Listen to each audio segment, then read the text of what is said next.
Good afternoon, good evening, and welcome to today's special presentations here in the city of Moreno Valley. Thank you to everyone at home for joining us, and thank you for all the members of the public that are here in person as well. As always, a pleasure to be here with city staff and my colleagues on the city council. Today we have one special presentation on the slate, and that is to recognize May 21st this week as National Public Works Week, and we have a proclamation that we'll be presenting to our Public Works Department, and I'm going to read some of the language on that proclamation in just a moment and call up one of our superstars from the Public Works Department as well. So on behalf of the City Council, I would like to extend our deepest gratitude to our Public Works Director and City Engineer, wearing two hats, Ms. Melissa Walker, along with our Public Works Department and staff for their hard work and dedication in ensuring that the City of Moreno Valley operates smoothly.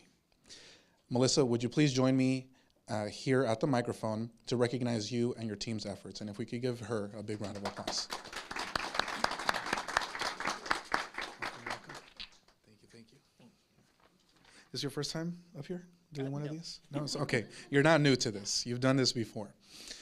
So our public works staff undertake numerous responsibilities to build, maintain, and support the infrastructure that helps our communities thrive. They work tirelessly on a wide variety of tasks, from ensuring that projects within Moreno Valley meet the highest standards of environmental care in California, to coordinating community cleanup days and raising awareness about proper recycling techniques. These highly skilled and diligent individuals enhance the quality of life for every citizen in Moreno Valley. And I do want to just share briefly before I read some of the language on the proclamation and then turn the floor over to you, Melissa, to share some words, is that I did read a couple of things that the Public Works Department does, but there's just so much that they do in addition to all of this that goes unseen and unnoticed oftentimes, from when there's natural disasters, if we could call them that, right? Storm and rain and flood events that happen here, and your team and others throughout the city, other departments have to, open up the city yard on weekends to allow people to, fill their bags with sand and to be available after hours and emergencies, and filling all the potholes, fixing all the potholes that are around the city that often pop up after rain events. And it's just so many things that you all take care of that goes such a long way, from preventing a flat tire to making sure someone can get to work in the morning and make sure that they're getting their paycheck to pay their mortgage and keep a roof over their head and raise their family. So it's just that virtuous cycle of one small event that can go such a long way, and that's what Public Works and everyone else at the Public Works Department is doing. So just to read a little bit off the proclamation, where this year's theme is advancing quality of life for all, whereas public works professionals are the unsung heroes who tirelessly enhance the infrastructure, facilities, and services crucial for the public health and high quality of life in Moreno Valley. And whereas it is important for the citizens and leaders of Moreno Valley to recognize and appreciate the vital role of public works in shaping our community. And whereas the year 2024 marks the 64th annual National Public Works Week, celebrating the contributions of public works professionals nationwide, sponsored by the American Public Works Association. Now, therefore, be it resolved that the City Council of the City of Moreno Valley proudly designates the week of May 19th through May 25th as National Public Works Week, honoring the dedication, innovation, and resilience of our public works professionals. Please join me in showing our support for National Public Works Week. Thank you to the Public Works Department and all the dedicated professionals in the department. And at this time, I'll go ahead and turn the floor and the microphone over to Ms. Melissa Walker. Thank you. This proclamation is greatly appreciated. As he mentioned, this year's National Public Works Week theme is advancing quality of life for all, illustrating how Public Works provides essential services that lead to healthier, happier, and more vibrant communities. Thank you.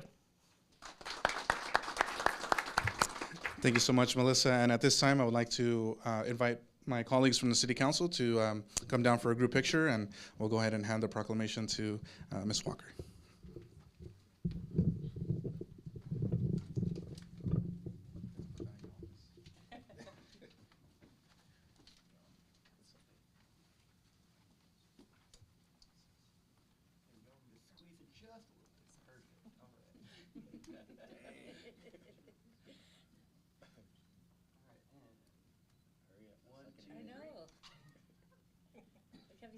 I can't breathe. Good job, Lisa. Good job. Can't be skinny all night.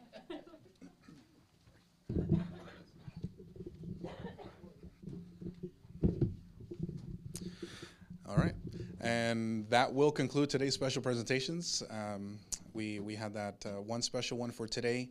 And in about 15, 16 minutes or so, we'll be back for our regular city council meeting. Thank you.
Good evening and welcome to the joint meeting of the City Council of the City of Moreno Valley Community Services District, City as successor agency for the Community Redevelopment Agency of the City of Moreno Valley Housing Authority, Moreno Valley Public Financing Authority, Board of Library Trustees, and the Moreno Valley Community Foundation Board of Directors. The City Council receives a separate stipend for CSD meetings. I now call this meeting to order on May 21st, 2024 at 6:02 p.m. We will have the Pledge of Allegiance led by Councilmember Ed Delgado. And if you could please remain standing after the pledge for the invocation given today by Pastor Anthony Lewis Fox from True Vine Ministries. Please join me by placing your right hand over your heart. Ready? Begin. I pledge allegiance to the flag of the United States of America and to the republic for which it stands, one nation, under God, indivisible, with liberty and justice for all. Yes, sir. Welcome, Pastor. Good evening, everyone, and thanks for the invitation. Let us pray. Father, again, we just thank you for this opportunity that we can come together and have a meeting together. And we pray that you will bless our mayor, bless the council members and all as they plan, God, and as they dialogue with the community. We pray, Lord God, that you will bless all those, God, that serve our neighborhood, our fire department, our police department, God, and all of the citizens. We pray for a special blessing, even as we come together. In Jesus' name, amen.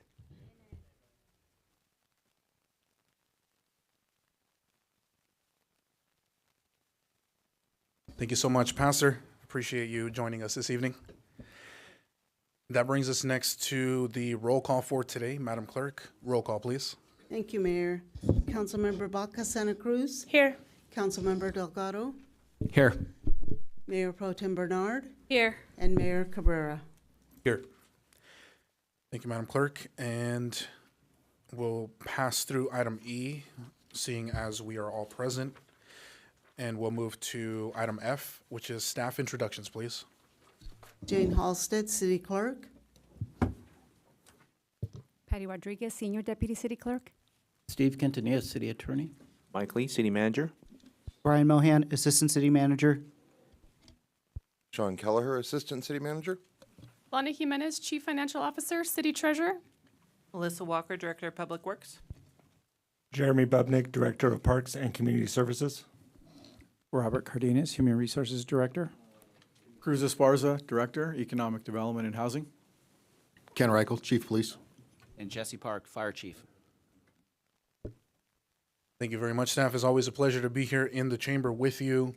And we'll go ahead and move next into item G, which is approval of the order of the agenda. And I'm going to look to the dais here to see if there are any requests from the council. Move to approve. I'll second. Motion made by Councilmember Delgado, second by Councilmember Baca Santa Cruz. Please vote.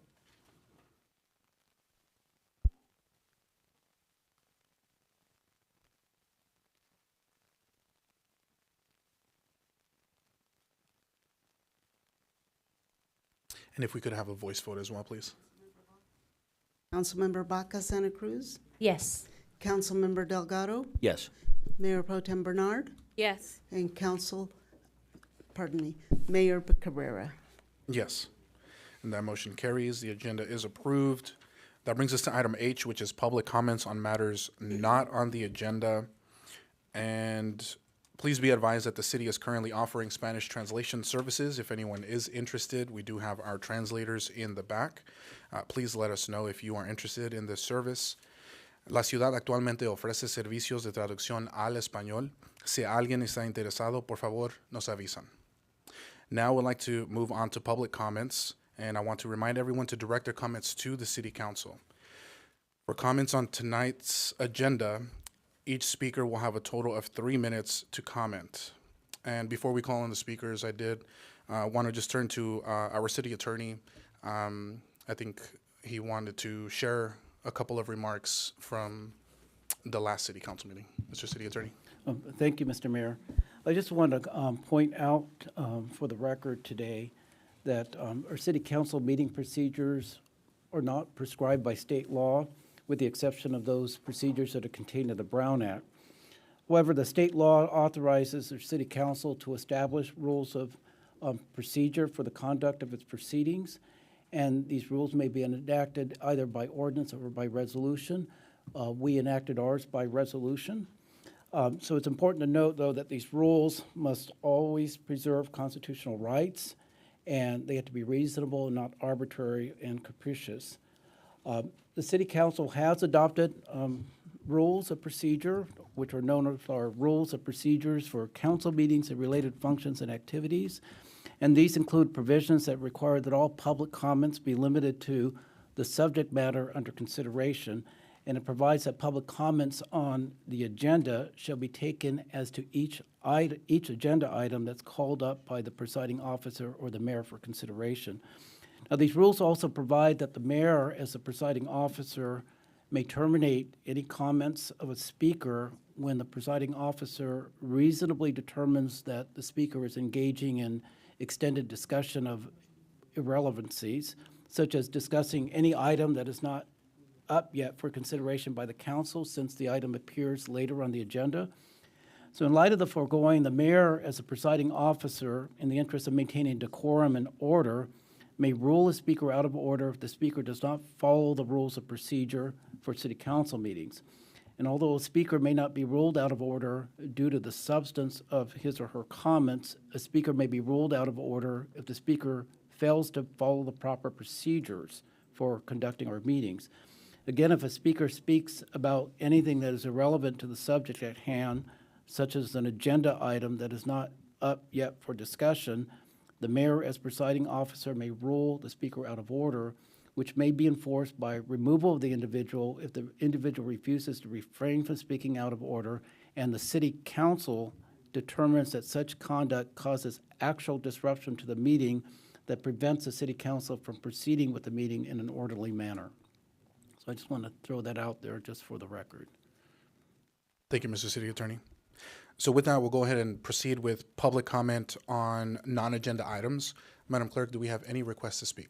Yes, we do. We have 3 individual speakers. The first one is Elaine Vu, followed by James Armour, and then Lindsay Robinson.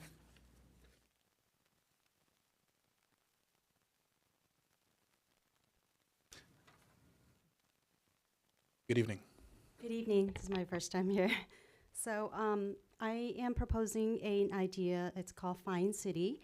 Basically, it's implementing putting the signs of fines and the police phone number wherever there's theft occur to make it readily available to all the citizens. They can easily access it with the phone number of the police and call and report.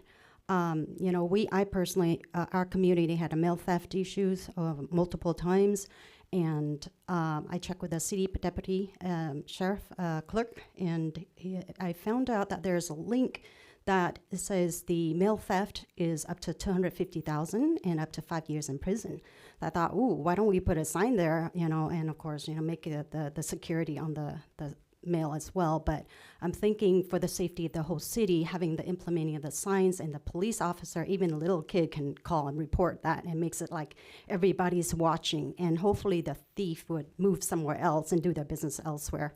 I've been to Singapore, and the first thing, it's the safest city, the safest country I've ever been to. The first thing I came there, they stamped, they said, drug traffickers is punishable by death. And I was like, ooh, I was looking at that, I was like, oh my goodness, that's scary. And then all the fines everywhere is fine here, fine there. It's super clean, not a single trash, no graffiti, nothing. So I'm hoping that we could do something like that here in City of Moreno Valley. That's it. The next 3 speakers are James Armour, Lindsay Robinson, and Bob Palomares. Hello, Mayor, Mayor Pro Tem, City Council members, and staff. I'm the president of Inland Compassion, and I came to share some of the great things that we're doing with the Homeless Outreach Pilot Program. I just want to state that we're not taking any salaries. Everything we're doing is volunteer strictly, so all the funds that we're getting is going directly back to the citizens of Moreno Valley in need. So I brought copies for everybody, including Brian, so you guys can get that, because I might not be able to get through all the data, and I want you guys to see everything. So first, I want to share that for the last 4 months, the first month of January, we did a soft launch of our pilot program. And of course, we did a free market, our community resource event. So far we have 35 mental health referrals, 20 birth certificate vouchers, 9 substance use intake referrals, 13 transitional housing referrals. We distributed 387 Narcans, 807 fentanyl testing strips, 35 case management intakes, and that's going to be when we do our outreach. We have a short intake form to collect the basic data, and then we have a long intake form for those who want case management to be able to be get the services they need for housing. And then we also provided 141 wellness kits, 193 meals, 42 ID vouchers. We connected 9 individuals to housing, and they followed up with us with that, so we thought that was amazing. 388 mobile free market participants. We served 80 families. We served 160 unhoused individuals. During our street outreach, we did 141 interactions. And so January, we served 24 individuals that were homeless, February 49, March 42, and April 26. Altogether in the last 4 months, we have served 529 individuals. Mind you, we all have full-time jobs, right? So we're all doing this on our spare time. So we've done 4 free markets and 10 outreach dates. We're trying to increase our volunteers and our boards to try to be able to provide more outreach dates. But so far, we figured out the greatest need right now is going to be communication. A lot of individuals don't have cell phones and IDs. This makes it very tough for us to be able to link them to housing, right? And so it's very difficult. And so the biggest barrier to homelessness, or housing stability currently is going to be the cost of living. This is what makes it very difficult for everybody. And 50% have mental health diagnosis, 40% have substance abuse. And so altogether, I brought copies for everyone so you can see all the data, the statistics, demographics, and everything. Thank you, and God bless you guys. The next 3 speakers are Lindsay Robinson, Bob Palomares, and Joe Teague. Good evening, everyone, council, staff, public. I'm here to let you know the Moreno Valley Wind Symphony has our concert coming up May 30th, 7 p.m. at the Conference Center. It is free and family friendly, and we've also invited the Master Chorale to join us. There's some flyers on the table over there if anyone's interested. It's our patriotic concert, so it's pretty moving. And then I'm also here to let the public know that the Riverside Superior Court ruled against the general plan update for its severely flawed environmental impact report. And I hope going forward that the staff and the council listen to the public, because we have very knowledgeable people, intelligent people that understand the science behind all of this, and we're trying to protect our neighborhoods. We also found out during a planning commission meeting that the GPU was not for the entire city, it was for the corridors. Well, the town center and the mall were already in the planning stages, as we'd had several meetings regarding the town center when Rick Sansemeyer was here, and it was already pretty well designed. So basically it was to destroy the community character of the Northeast End by letting Benzevi and Chung put in commercial and R10 north of the freeway out there. And Ms. Baca said she wants us to have as much crime as the rest of the city. And of course, Mr. Gutierrez wanted to reward his campaign donors, Benzevi and Chung. So moving forward, I hope we do a better job and listen to the people, so we don't have the mentality of let the legal systems fix all these, because it's very costly to the taxpayers. We're wasting a lot of money on legal fees.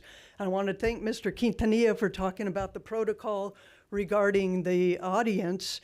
How about the protocol? Who's responsible when council members are breaking the law up there and attacking other members of the council? I know Ed and Elena must be proud that they finally got rid of Marquez, but what they did was wrong.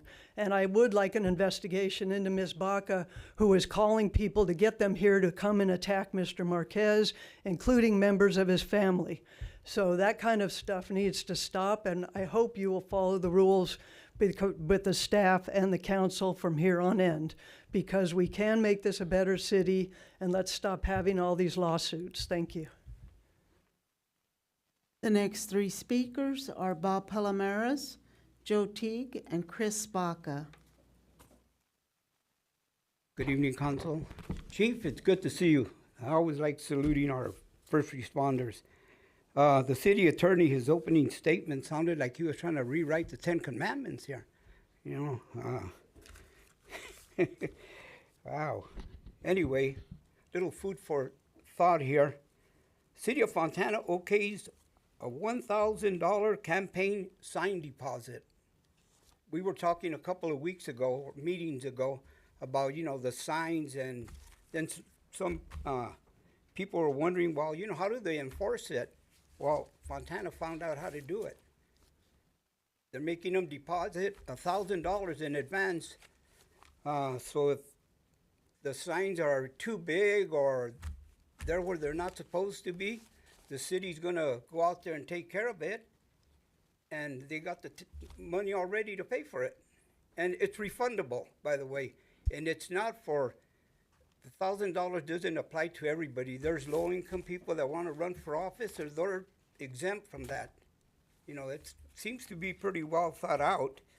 Of course, not everybody's going to want that, but I thought it was all right. You know, 1,000, I mean, right now, if you go up Paris Boulevard,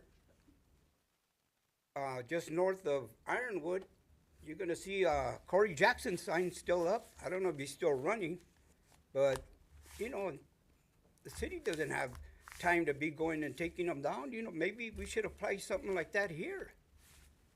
Worth, you know, the thought. Anyway, thank you. The next three speakers are Joe Teague, Chris Baca, and Roy Bleckard.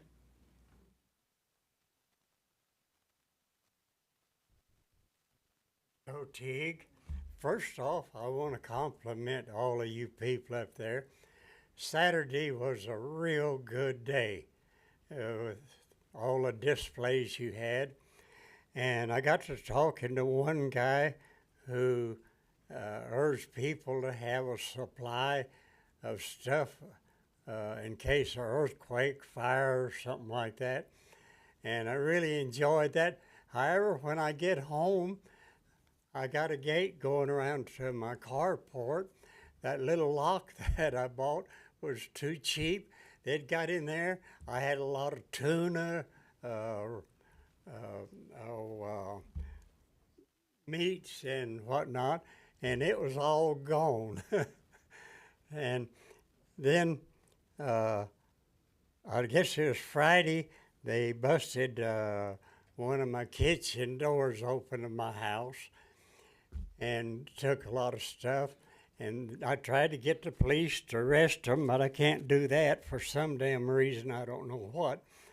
And then I go over to work in one of my houses today, and here's this beautiful door with all the, you know, the nice glass work. It's all caved in and messed up.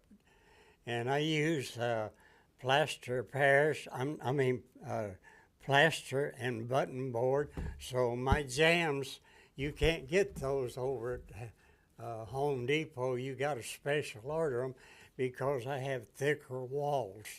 They're real good. They're more fireproof and soundproof. But anyway, if the police are afraid to arrest those people, I'll go with them and I'll make a citizen's arrest.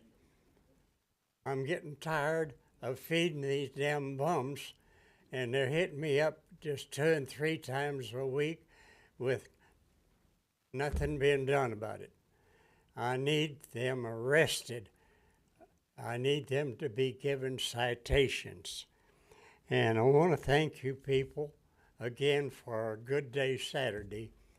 And I'm looking forward to maybe you people directing the people at the police department to give these bums a citation. Just not say, hey, it's nice to get out of here. I might give you one. Give them one. Thank you. The next three speakers are Chris Baca, Roy Bleckard, and Luis Palomares. Good evening, community staff and council. I'm here on behalf of myself. My comments are my own personal views and opinions. And I'm here to discuss gifts of public funds from the city to undeserving nonprofits, and also how people abuse their standings in the community to take advantage of people.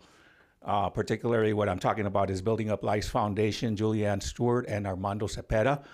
Basically, what I'm talking about is the gift of public funds to an entity that has submitted false paperwork, has created their entity under false pretenses. Mr. Cox, if you could, sir, please.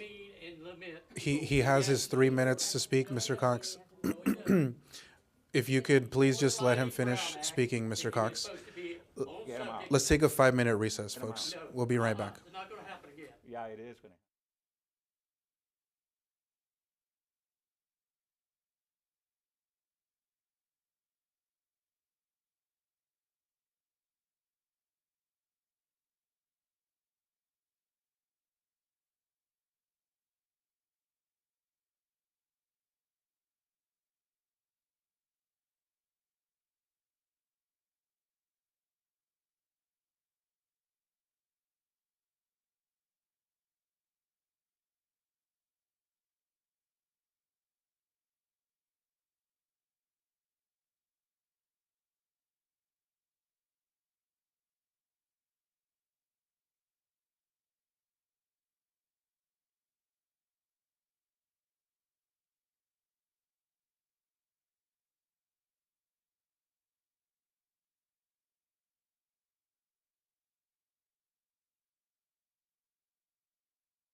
resume from recess?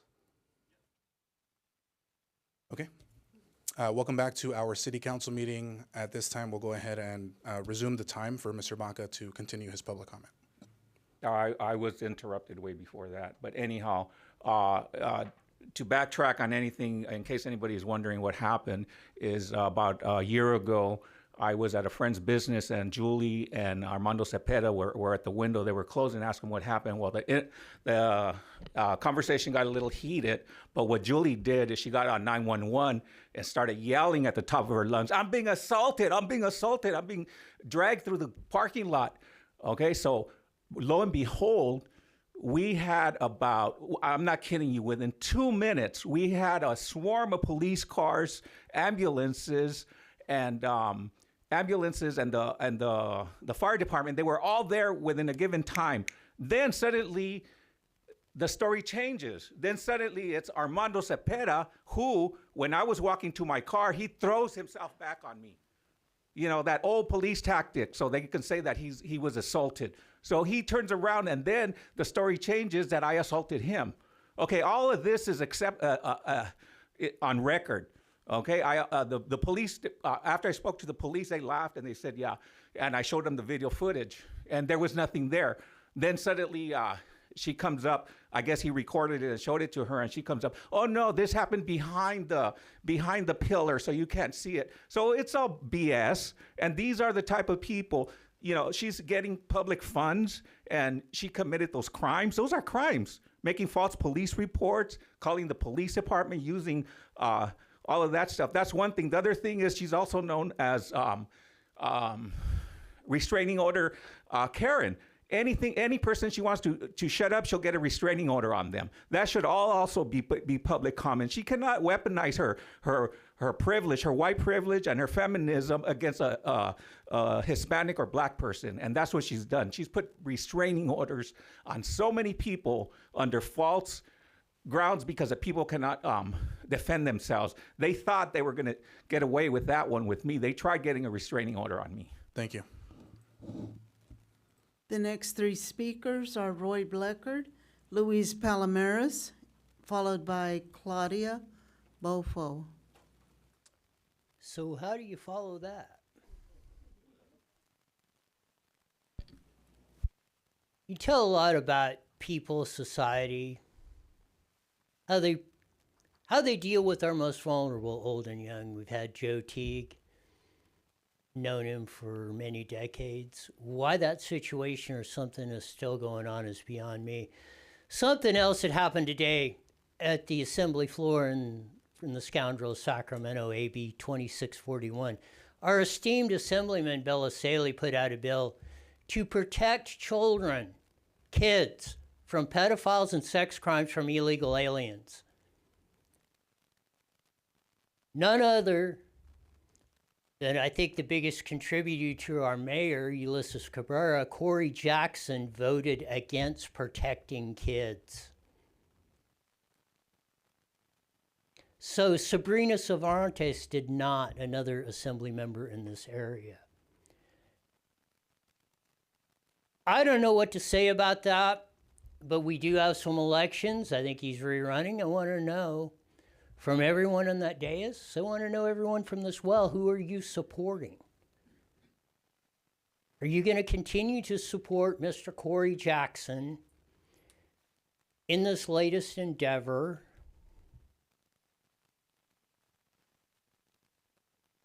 We as a society, if we let this stand, I don't even want to think of the consequences of this. It comes to our community. We have some choices to make, and if the mayor wants to stand with Corey or any of you, that's fine. But if that's the case, there should be a challenge to that, to anyone that supports that in this community. Some people are in a unique position to do that. You know, and we all get assignments. Maybe we need a new one. We all listen to your words, especially me, but more importantly, it's your actions that tell me a lot about where you're at. So we can all talk about or this or try to shine ourselves in the best light, and there's no shame in that.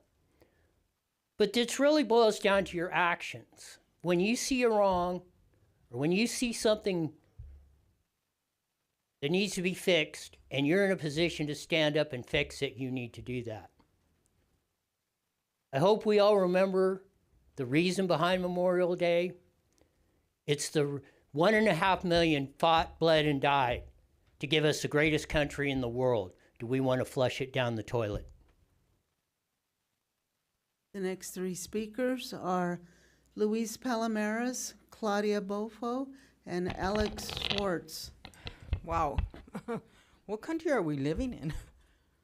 I wonder. I mean, the mayor opened up with a big statement. He had the attorney read it because the last time we were here, we were talking about an item that was going to be on the agenda later. But this is our 3 minutes. I think we can talk about it. I believe we could talk about it then because we've done it before. Because maybe we don't have enough time at the other when it comes up on the agenda item.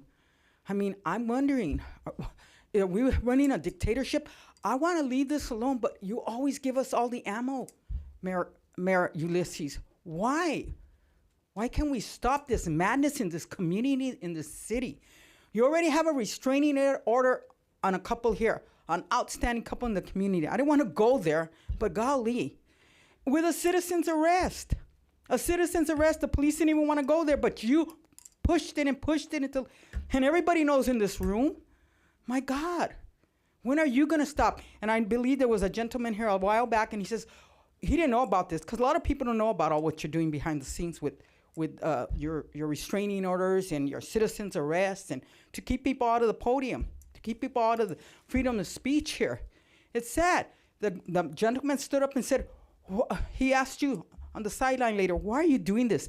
Because they won't stop. Stop what? Talking about the issues? Exposing what's going on behind closed doors? We don't want canines. We want to get rid of this. We don't want to give our police what they need, yada, yada, yada. I mean, I don't understand. It's a sad day in Moreno Valley. I'm embarrassed by the behavior here today. You know, I'm embarrassed. It's a shame that these things, I mean, I say what I need to say also, but it's for the city. It's about the community. It's always bigger than us. It's not about serving ourselves. Serve the community. That's what you ran for, to serve the community. But Ulysses Cabrera keeps on serving himself. And he keeps on switching the rules as they go along, and they got to switch it up all around. When is it ever going to stop? You know, you're like a child. Give it to me now, Daddy. I want it now. You know, like Willy Wonka? Oh, come on. It's sad. And I wasn't even going to go there or say anything. I was just going to go a different direction to talk about different things, some great things in the community. But you don't let us. And you had Lindsay here today, you know, slandering the other council members, literally slandering them. You know, when you do whatever you want here, you're like the king here. Are you the god of the city now? We're embarrassed. People are calling me asking, what's going on with that mayor up there? What is going on? I mean, it's out of control. This whole city, we're going backwards. We're not going frontwards. We're going with homeless shelters they want, murals everywhere, taco trucks, vendors. We're not even bringing money here. Where's the buildings that are going to give us the revenue and the tax dollars? Thank you. The next two speakers are Claudia Bofo and Alex Schwartz. Hi, good evening, council member. Good evening, mayor. Good evening, everybody in here. My name is Claudia Bofo. I work with a nonprofit organization, and I actually emailed you guys last week in regards to a tobacco prevention campaign that we're working on. And so I just wanted to introduce myself, put a name to the emails, and hopefully see if I can have an interview with you guys one of these days soon. Baca, Santa Cruz, thank you so much for your response. Yeah, that's about it. Thank you, members. Thank you. The next speakers, Alex Schwartz, followed by San Martin.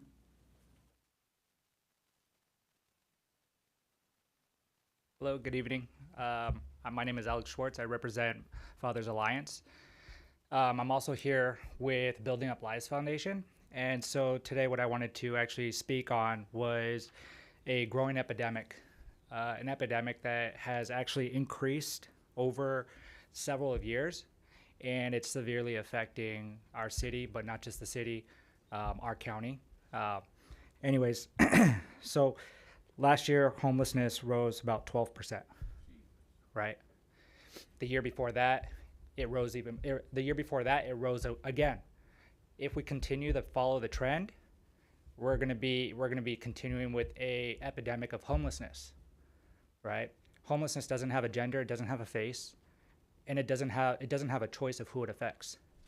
But it does affect everybody in this room. It affects our families, and it affects our children.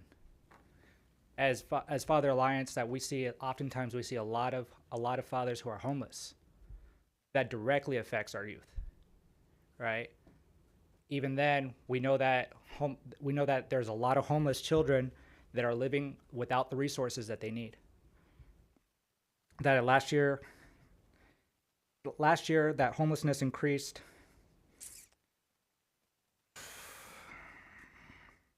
It increased up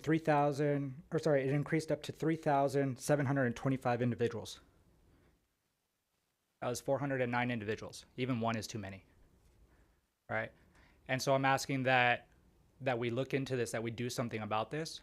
I understand that there are already measures in place, such as a task force, and part of that task force was to also include other organizations that specifically not only have resources, but specifically also have the skills, the knowledge, and the training to work with the homelessness of population, specifically to work with youth and families that are homeless and know how to actually reach and connect with them, because everybody serves a purpose and everybody has a certain skill set.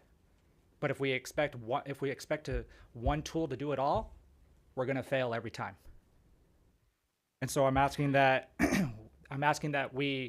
it's looked into, the task force that was designed previously, and that it's actually including the specific organizations, one to be Building Up Lives Foundation, which they have exemplified their training, and their ability to work with the homeless population, especially with the youth and the families involved.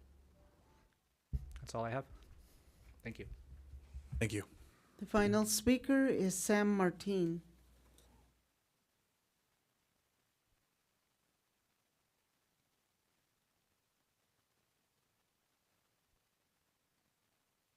Good evening, Mayor and City Council. I'd like to talk about, I work volunteer, well, I get paid under the table, I'll say that much, at a 7-Eleven on JFK and Paris Boulevard. And recently, a few weeks ago, a guy came in there getting out of control. He went berserk, and he threatened to kill the two clerks that worked there. And I was a witness. The sheriff came in. Don't get me wrong, I'm in favor of the law 100%. And I demanded the officer to do a citizen's arrest because he told him when he got out of work, he was going to kill them both. So I told the sheriff, I'm a witness, it's all on film, do something. The sheriff refused to do anything about it, so I told him, well, let me take action, you get out of here because you're worthless. The sheriff refused to. And when I was young, I fought at the Olympic Auditorium sparring for years when I was young. So I had no problem taking the guy out. But I can't get the sheriff to actually do something. And that's about the 5th time that's happened there. And I can't get the sheriff to do anything whatsoever. The other problem we have is homelessness is out of control in that area. Way out of control. They built some low-income apartments or condos right behind there, and they call it New Jack City. And the law doesn't go on there. If it's in the nighttime, they will not go in there. They'll go in the morning.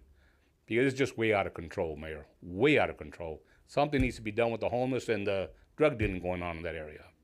And like I tell you, I demanded that officer, I'll do a citizen's arrest. The officer said, refused. Hey, let's just defuse it. I said, no, you need to do your job. I own 4 houses in Moreno Valley. My 4 homes are paid for. Do your job. That's what I'm paying you as a taxpayer. And nothing gets done. So that's all I got to say. Thank you very much. We have another speaker. It's Julie Pedrosa.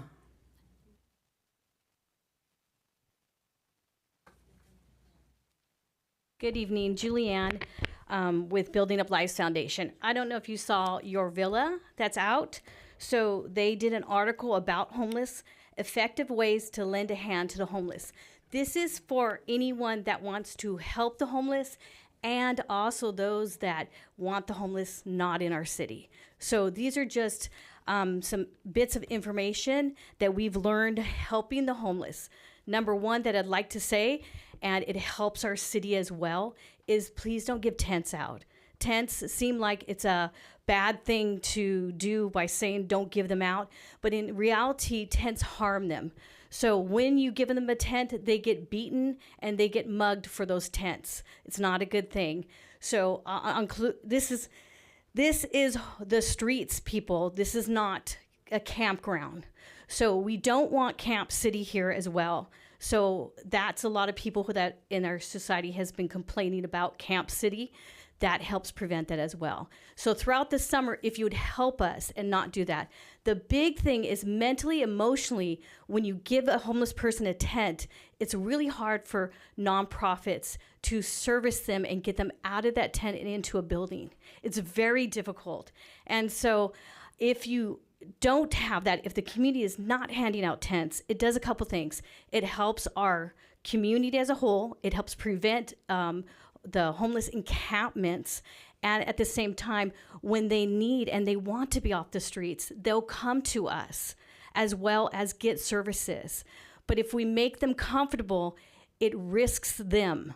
It risks their lives as well. Because again, they get beaten up for that tent. It's not a good thing. So the article's here. I wanted to mention that we have 2 homeless, that one is chronic and he is considering going to college. So I'm pretty excited about that. There's the Promise program at Moreno Valley College that offers free, there's no tuition or nothing for the first year. And they have a wonderful homeless program that helps them.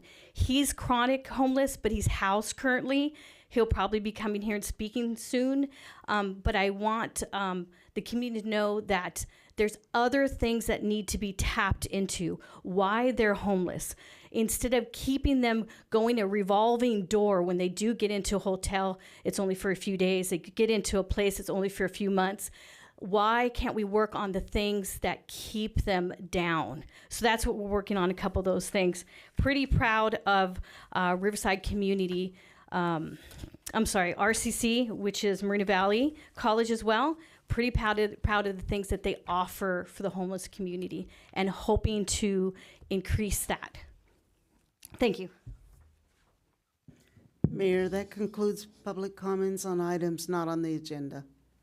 Thank you very much, Madam Clerk, and thank you to all of our public speakers for coming out and sharing your comments as well. With that, we'll go ahead and move into item I, which is the joint consent calendars. Before I open the consent calendars for public comment, I ask my fellow council members if there are any items that they wish to remove from the consent calendar for separate discussion or action. And I don't see any requests from the dais. So with that, we'll go ahead and move right into public comment for the consent calendar items only. Madam Clerk, do we have any requests to speak? We have one request to speak, Mayor. Roy Bleckard.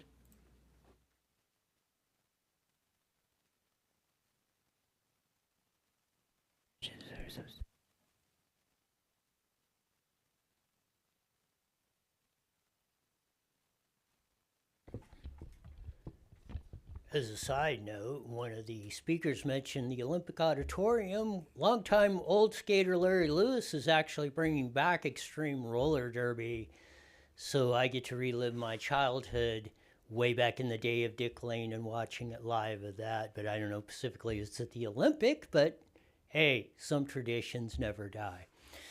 I-15, the $48 million bond, we're 20 years, got 10 more years to put into it.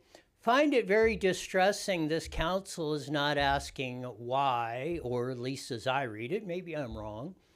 We are still, the DIF fees are not paying back the amount that they were supposed to, and the general fund is the source of last resort to pay this, and now we're going to put another $500,000 in because our development is almost non-existent. You heard another speaker probably say why people are running from this town. A lot of these consequences go back to that, and I will say in 2014 when this issue came up, one person stood here and said, you know, you can do this and you can balance this budget in the depths of one of the worst recessions without a sales tax increase. Your colleagues in the well told me I was crazy. The mayor said, put me against all of you guys, not you guys specifically, couldn't refute one thing I said. We didn't do it. We got through it. We passed. We got through that crisis. Didn't go bankrupt.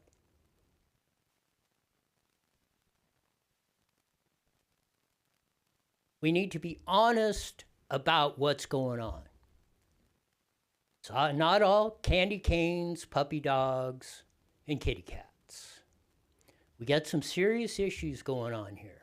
We have had, we continue, and they continue to get deeper. Not discussing them, not laying the cards on the table. You explain to me and the 200,000 plus residents how it's not going to get worse. We elected you to represent us. We pay you fantastic salaries to get the job done.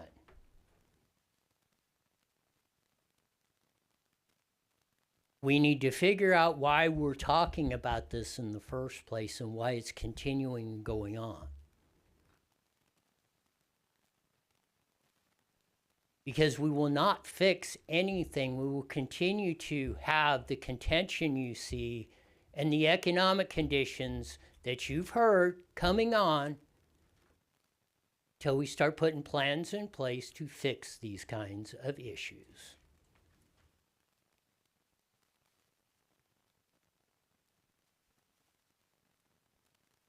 We have one more speaker, Luis Palomares.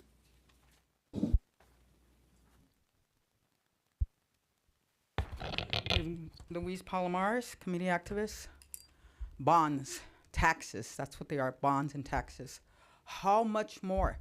We don't have buildings coming for the debt fees and all what they bring to the community, the money, the taxes, and people working and spending their money here. They're working somewhere else, putting their gas somewhere else, buying a house shopping somewhere else, doing all that. When are we going to start building again? This mayor has stopped. We're in gridlock here. Ulysses Cabrera stopped. We aren't building. The project that should have won, the Hillwood project, I still can't stop talking about it because that would have been tons, millions and millions and millions of dollars, 30 million plus state-of-the-art, everything over there as far as the building, as far as soccer fields for our students, team posts for our students, baseball diamond for our kids in the community. We flushed that down the toilet, the biggest project. Everybody has to up their game because they were going to give us so much, you know? But now we got to pass another bond. The colleges are thinking of passing a bond.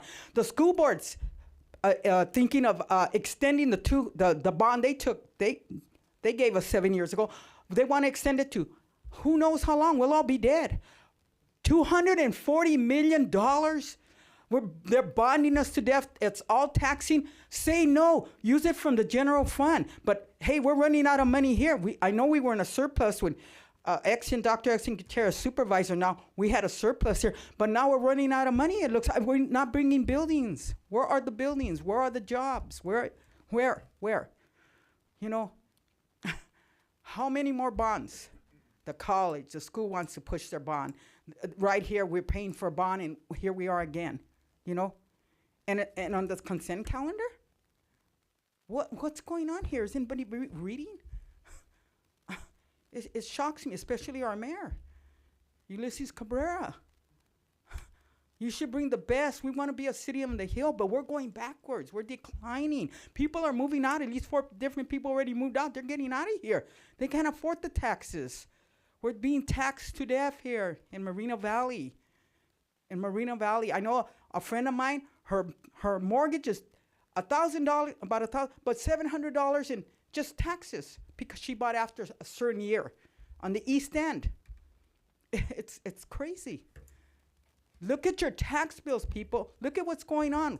Look and they want one more bond and another bond and another. Be looking at what the school's going to try to do to us. The district, Moreno Valley, they were unhinged, spending like drunk sailors, and now they want to push a bill on us. They should have been doing a lot of things out of the general fund, but they were spending like crazy over there. So now we're going to pay the bill again?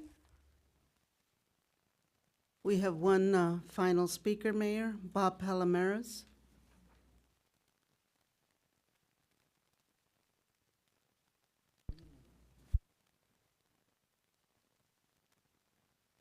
Good evening again. I was wanted to speak about the approve of the equipment replacement funds and assessment forfeiture funds to purchase law enforcement equipment. I think that's a great idea, and I think that's, our police, they take a beating and they keep smiling. That's what I like, They don't have no opinions, they just serve. And just need all, whenever we can help them, that's what we should be doing. And I think this is a great thing. And I know it says just approve, which I know you will, but we always got to stand behind them. Thank you. That concludes public comment, Mayor. Thank you very much, Madam Clerk. And before we continue to the vote and deliberation, I think staff would like to share maybe a few remarks on some of the public comments that have been made. So go ahead and turn it over to staff. Thank you, Honorable Mayor, MPT, council members. Want to just make sure that everybody is aware that this is not a new bond. This actual bond was from 2005 timeframe. It actually went to upgrade the public safety building that is currently in use by the fire department and the police department. The way the bond was structured is a lease revenue bond, and so therefore public safety DIF is available both on the fire side as well as the law enforcement side. Currently, police facilities DIF does not have, it is cash poor, does not have enough fund balance to pay the current debt service. So what we do is, as prescribed by GASB and pursuant to the auditing and accounting requirements that we have to abide by, we set up this particular one-day loan. And in essence, what this does is allows, from an accounting perspective, it allows the general fund to have a loan to the police facilities DIF fund, which qualifies for DIF in the future to pay back the general fund in the future when DIF is available, and or if and when the bond is actually matured and defeased. So this is just an accounting process in order to memorialize the annual loan. We do this every May, June timeframe. And just want to make sure that everybody is aware. This is not new financing. This is not a new bond. This is just a structure that has been in place on how to pay the debt service on the 2005 bond. Thank you very much for clarifying that, Brian. To clarify that it is not a new bond, it's something that staff has been working on.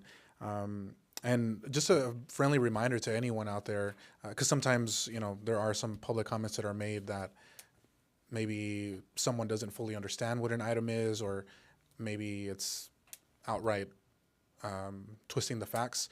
Feel free to email us, right, if there's any questions. The agendas are public. Those are posted 72 business hours. It's 5 days, but 72 business hours before our council meetings. Those are accessible on our website. So if there are any questions on any of those items, feel free to reach out to us, and we're happy to clarify those questions for you. Thank you again, Brian. Okay, so with that, we'll go ahead and turn it back to the dais. And at this time, I'll entertain a motion to approve the consent items. So moved. I'll second. All right, there's a motion by Councilmember Delgado and a second by Mayor Pro Tem Bernard. We could call for a vote, please. Councilmember Baca Santa Cruz, Yes. Councilmember Delgado, Yes. Mayor Pro Tem Bernard, Yes. and Mayor Cabrera. Yes. Thank you, Madam Clerk. That motion carries unanimously.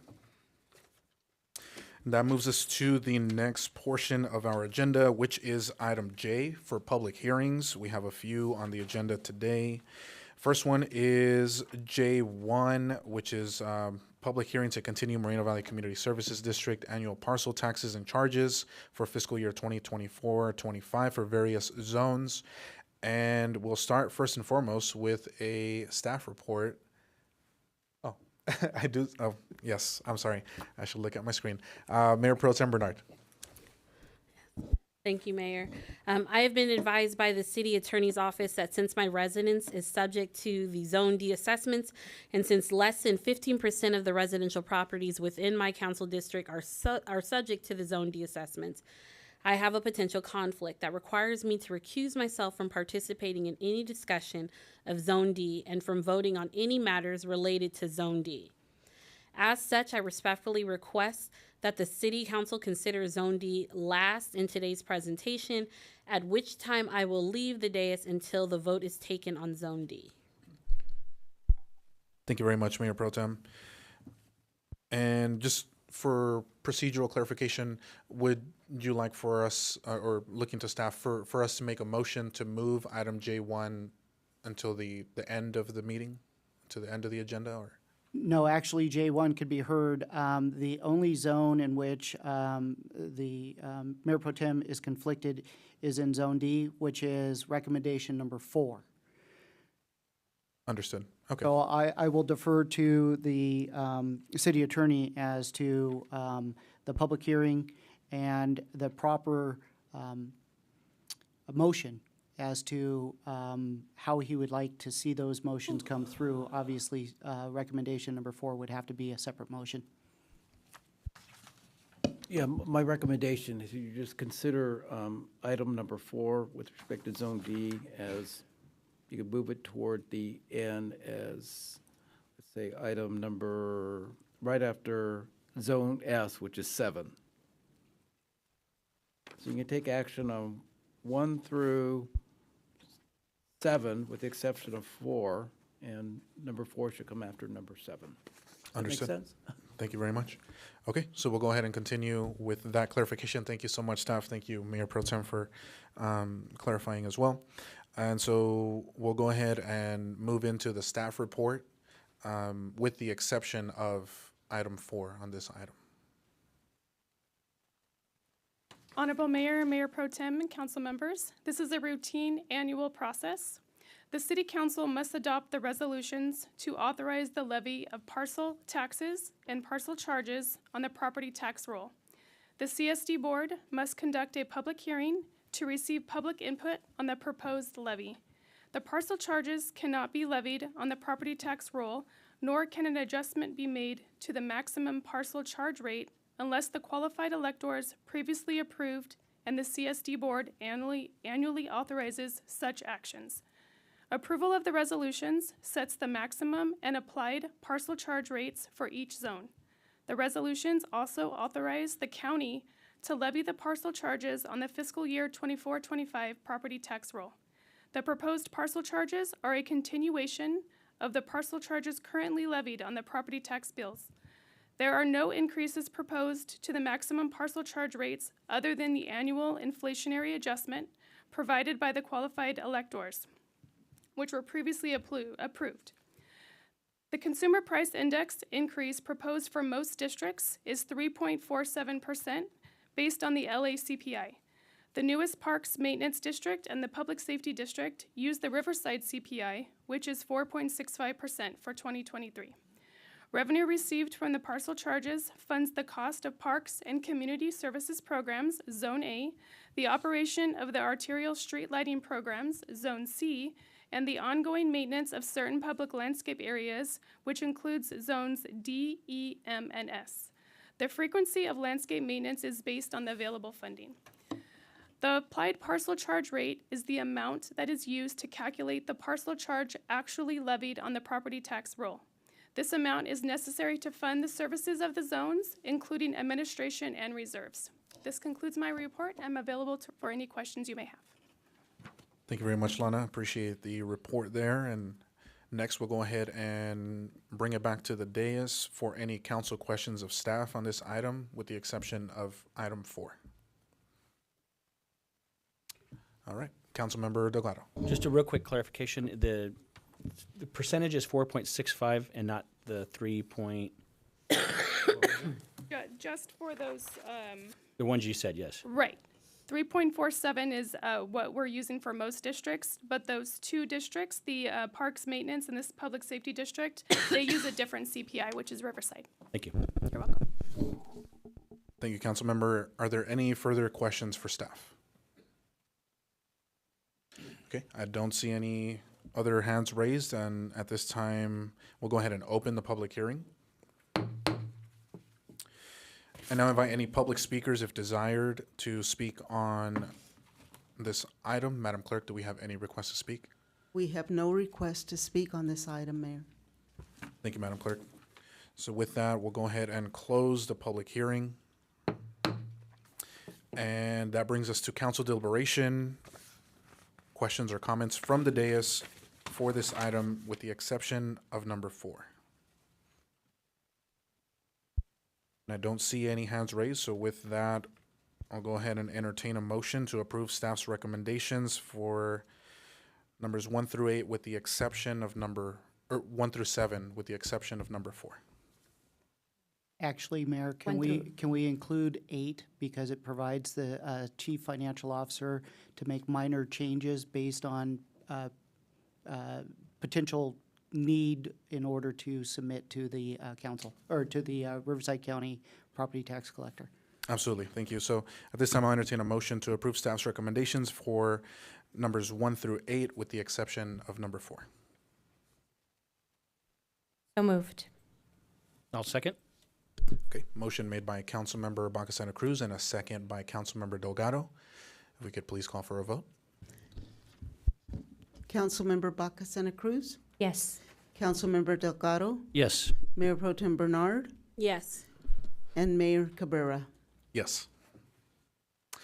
Okay, and before we move into the last item on this particular agenda item, I believe Mayor Pro Tem will go ahead and recuse herself, and will leave the room for this discussion and vote. And once the vote has concluded, we'll go ahead and bring her back into the room.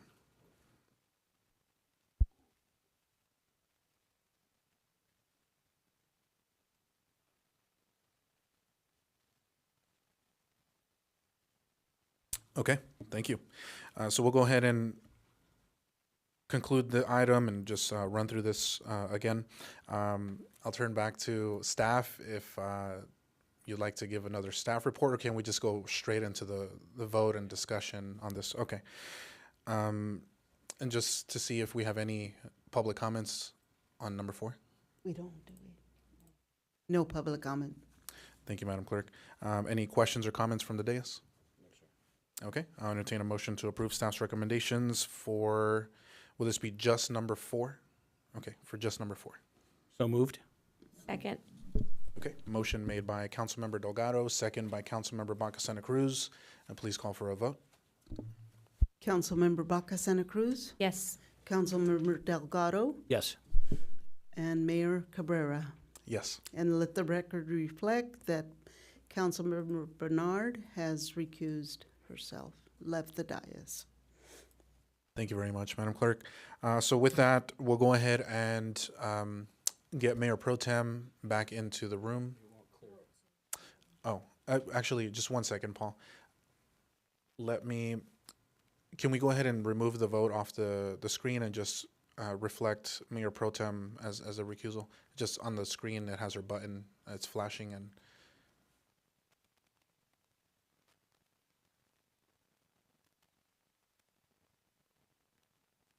I can hit one of these buttons if you like. Yeah. Pardon? No vote. Okay. Okay. So now we can go ahead and bring Mayor Pro Tem back in.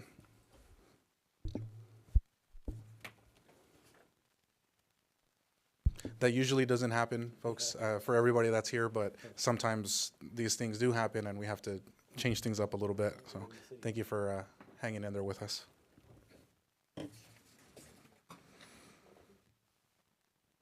Okay, welcome back, Mayor Pro Tem. All right. So we'll go ahead and move into item J2, which is another public hearing to confirm a diagram and assessments for lighting maintenance district number 2014-01 for fiscal years 24-25. And we'll start with a report from Ms. Lana Jimenez. Thank you, Mayor. This is also a routine annual process. This public hearing is specific to the lighting maintenance district number 2014-01, but contains similar requirements, processes, and council authorization needed to levy parcel taxes and charges for the district on the property tax roll as stated in the previous public hearing. Approval of the resolution sets the maximum and applied parcel charge rates for each zone. The resolutions also authorize the county to levy the parcel charges on the fiscal year 24-25 property tax roll. This concludes my report, and I'm available for any questions you may have. Thank you, Lana. We'll go ahead and move into any council questions of staff, if desired. And I don't see any questions from the dais, so go ahead and open up the public hearing. Madam Clerk, do we have any public comments? No public testimony, Mayor. Thank you, Madam Clerk. We'll go ahead and close the public hearing.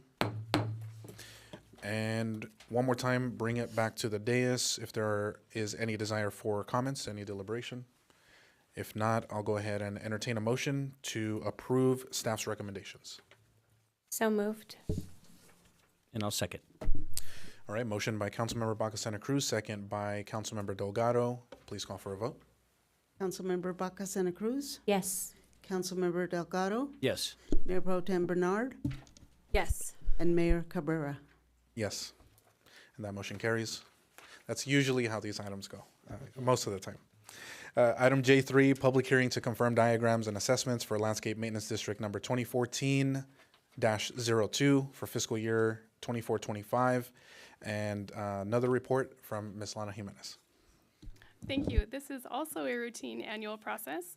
This public hearing is specific to the landscape maintenance district number 2014-02, but contains similar requirements, processes, and council authorization needed to levy parcel taxes and charges for the district on the property tax roll as stated in the first public hearing. Approval of resolutions sets the maximum and applied parcel charge rates for each zone. The resolutions also authorize the county to levy the parcel charges on the fiscal year 24-25 property tax roll. This concludes my report. I'm available for any questions you may have. Thank you, Lana. Yes, questions from Councilmember Delgado. Yes, Ms. Jimenez, can you just clarify when you keep saying this is a routine annual and why we're doing it now in May? Yes, sir. This is an annual process. It starts in around December, and we go through this long process where we work with our consultant. We calculate the expenditures that are needed for each of the zones, what is needed for the reserves, the administrative costs. We go through this whole process. Like I said, there's different public hearings that have to happen, and then this starts July 1st, and it goes. It's on an annual basis. So May is the most opportune time before June 30th, before all the books are closed. Yes, sir. Thank you. You're welcome. Okay, any other questions from the dais? And seeing none, we'll go ahead and open the public hearing. Madam Clerk, any testimony? No public testimony, Mayor. Thank you. We'll go ahead and close the public hearing. And I'll bring it back to the dais. Any council deliberation? If not, I'll entertain a motion to approve staff's recommendations.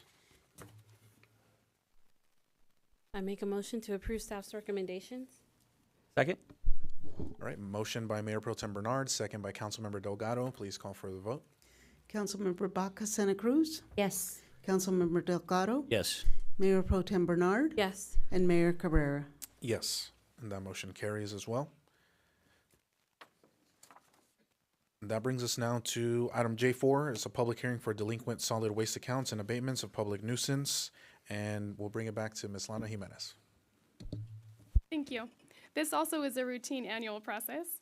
In spring of each year and fall as deemed necessary by the Fire Marshal, the Fire Prevention Division sends vacant parcel owners, as identified in the last assessment roll, a notice to abate. This notice to abate states that all weeds, dry vegetation, rubble, junk, etc., upon the premises is a public nuisance and must be abated per the Moreno Valley Municipal Code 6.04 before the initial inspection date. Solid waste charges become delinquent when an invoice exceeds 60 days past due. By regular mail, the statement of costs was mailed to the legal owners of the on record for each property requiring abatement action. Property owners were invoiced for all costs associated with the city-performed abatement action.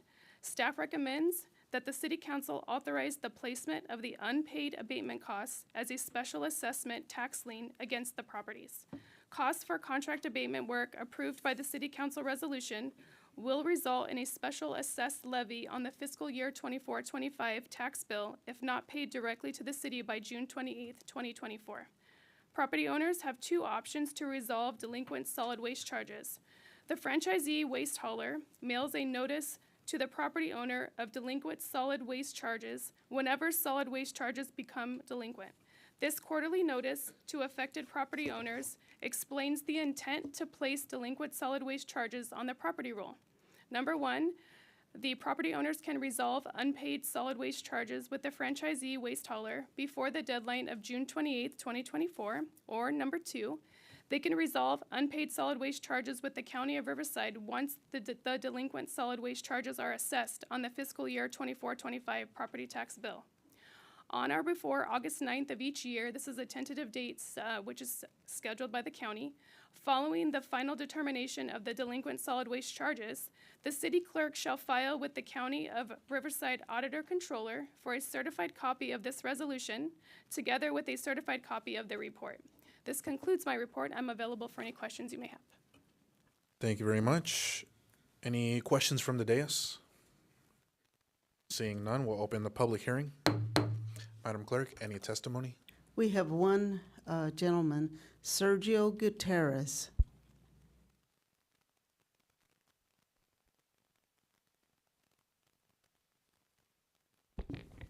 Good evening, Mayor and Council members.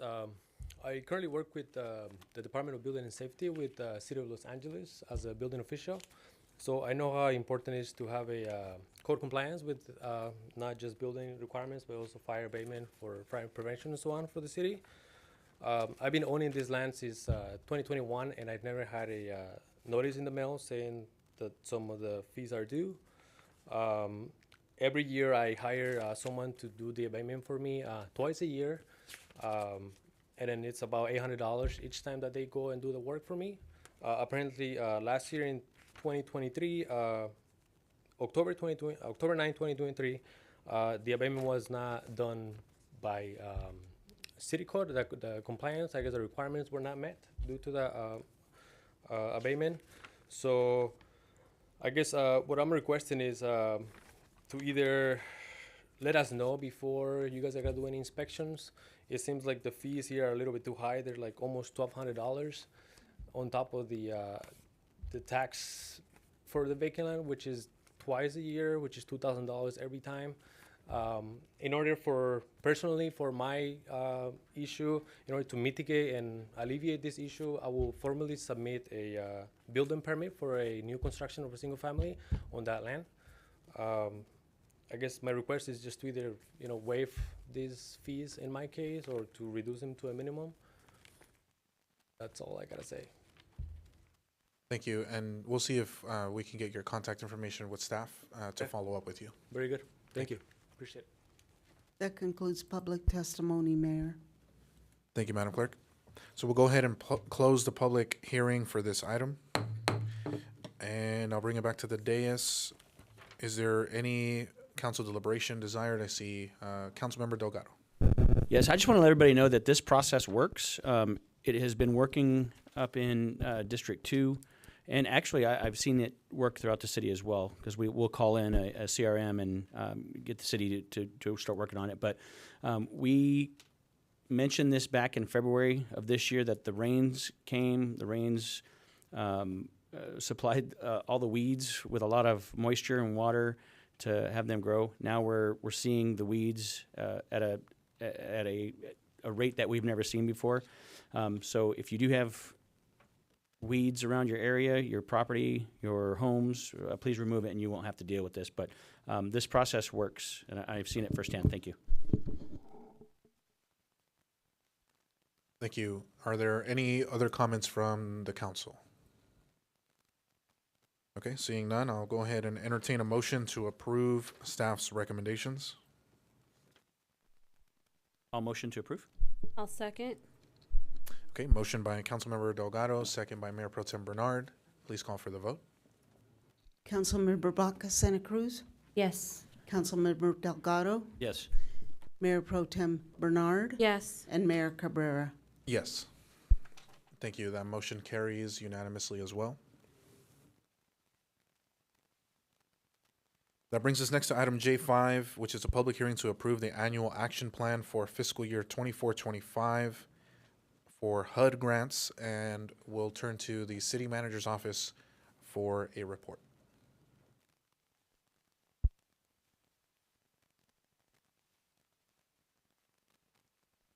Thank you, Mayor, Mayor Pro Tem, council members. Since everybody's saying that this is an annual routine process, I'm going to say it too. So this is an annual routine process, which really actually began last year. So November 28, 2023, as the staff report stated, is when we actually started this process in looking at the various policies and objectives, bringing those to council, going through the NOFA, Notice of Funding Availability, in January, doing the various workshops with the nonprofits or CBOs, and then doing the various public hearings that are required through HUD entitlement, through HUD, Housing and Urban Development, for the entitlement funding. So now we are to the culmination of the actual allocation of the funding and the approval of the one-year action plan and so forth. So just give you some metrics. Staff received 23 eligible applications requesting a total of $7.4 million. Currently, the funding availability that we have is only for 2.7. So you can see that a lot of the CBOs and the nonprofits have a lot of funding needs. But with this particular funding source being the most restrictive in nature, and the fact that for the public services portion of CDBG funding, it's only 15%. So with the culmination of the applications, the reviews, the technical committee's review of it as well, the city also contracts with Avant-Garde to collaborate and review the applications as well. They are, in essence, our HUD resident experts when it comes to the HUD regulations. That being said, the allocations are listed within the staff report. The one-year action plan, along with the application review and funding recommendation document that was attached to the staff report. That concludes my presentation, but I'm available for any questions you may have. Thank you very much, Brian. So with that, we'll go ahead and move into council questions of staff if desired. I don't see any at this time, so we'll go ahead and open the public hearing. Madam Clerk, do we have any public testimony? Yes, we have 3: Seth Cox, Chris Oberg, and Jessica Munoz.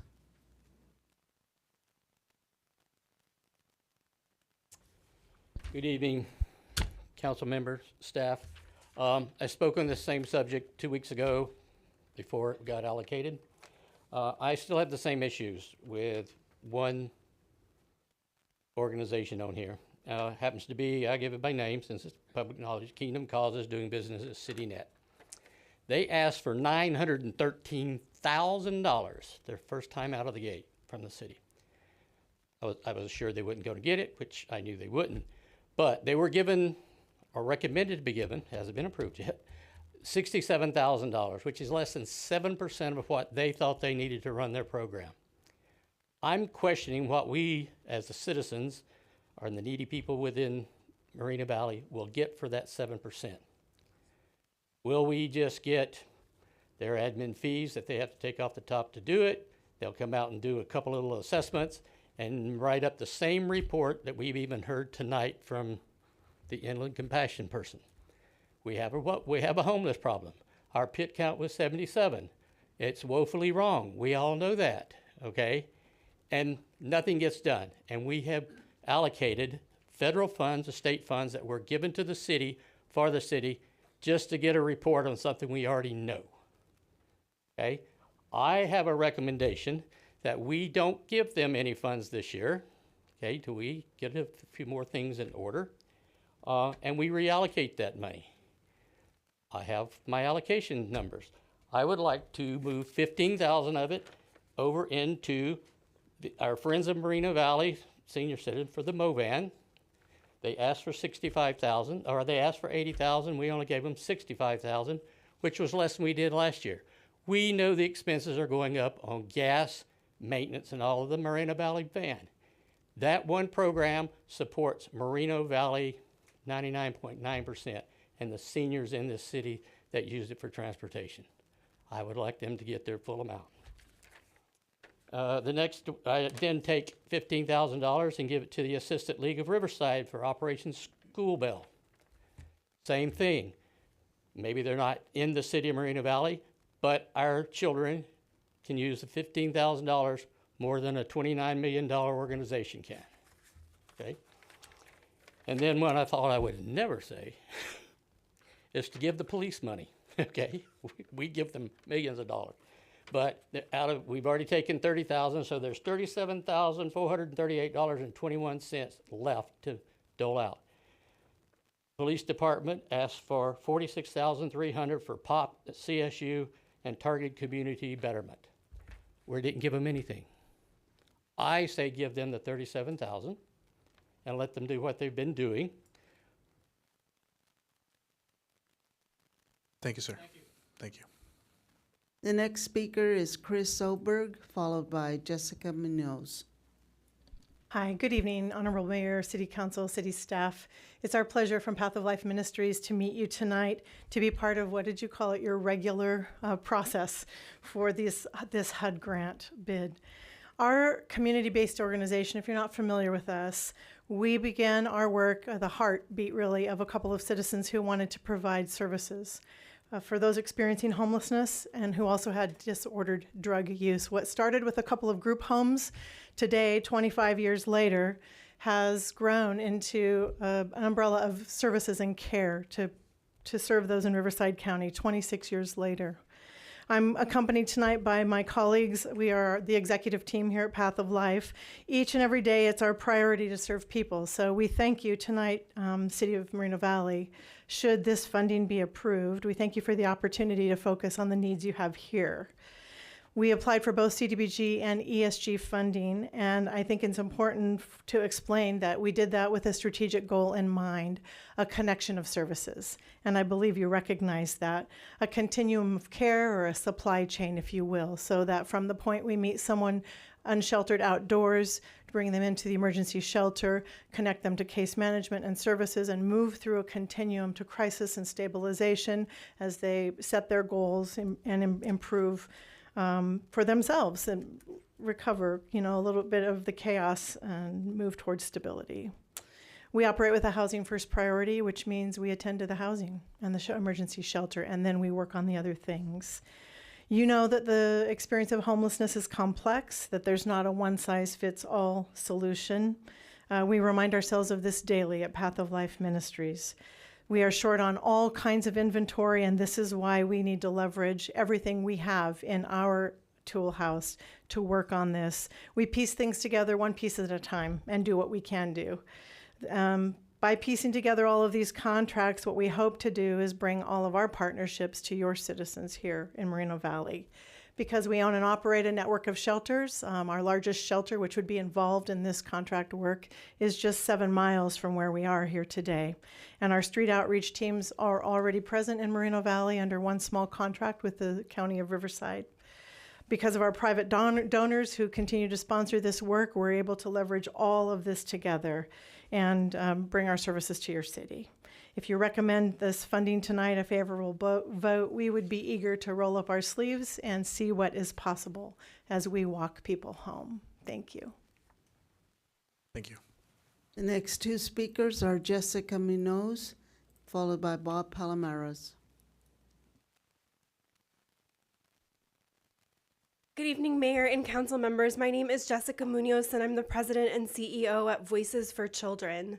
Voices for Children is a nonprofit organization that serves Riverside County as the local court-appointed special advocate, or CASA program. We have the unique privilege and responsibility of training community members who advocate for children who've been removed from their homes due to abuse or neglect and entered foster care. We're the only nonprofit organization in Riverside County that has a memorandum of understanding with the Superior Court in order to provide these very special volunteers. So in other words, if a child in Moreno Valley is able to have an advocate by their side during their time in foster care, it's only because that advocate has been trained and supported by Voices for Children. From the child's perspective, the benefit is a caring, consistent adult during what can often be a very scary season of life.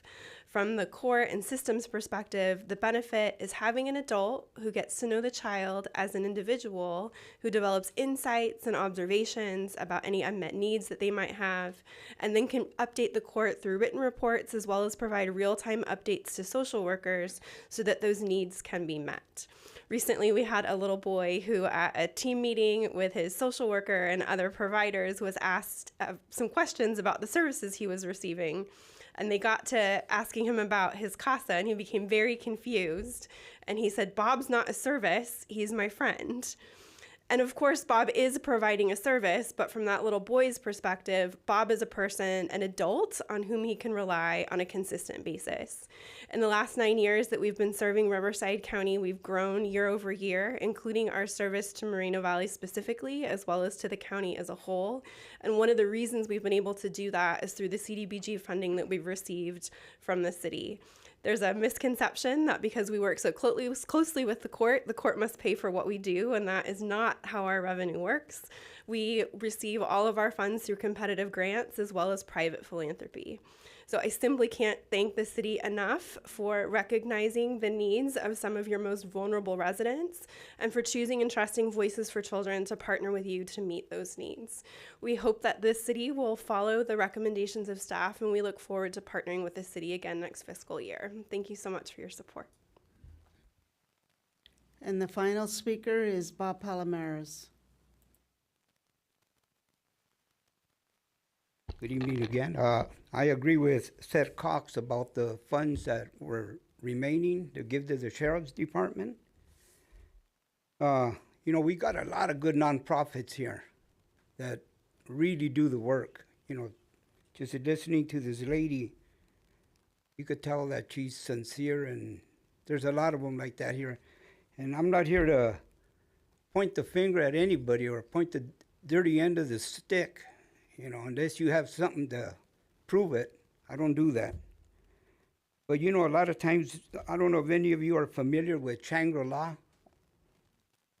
They were given millions of dollars in San Bernardino to turn the motels, hotels into housing for homeless. And they got busted filling their pockets.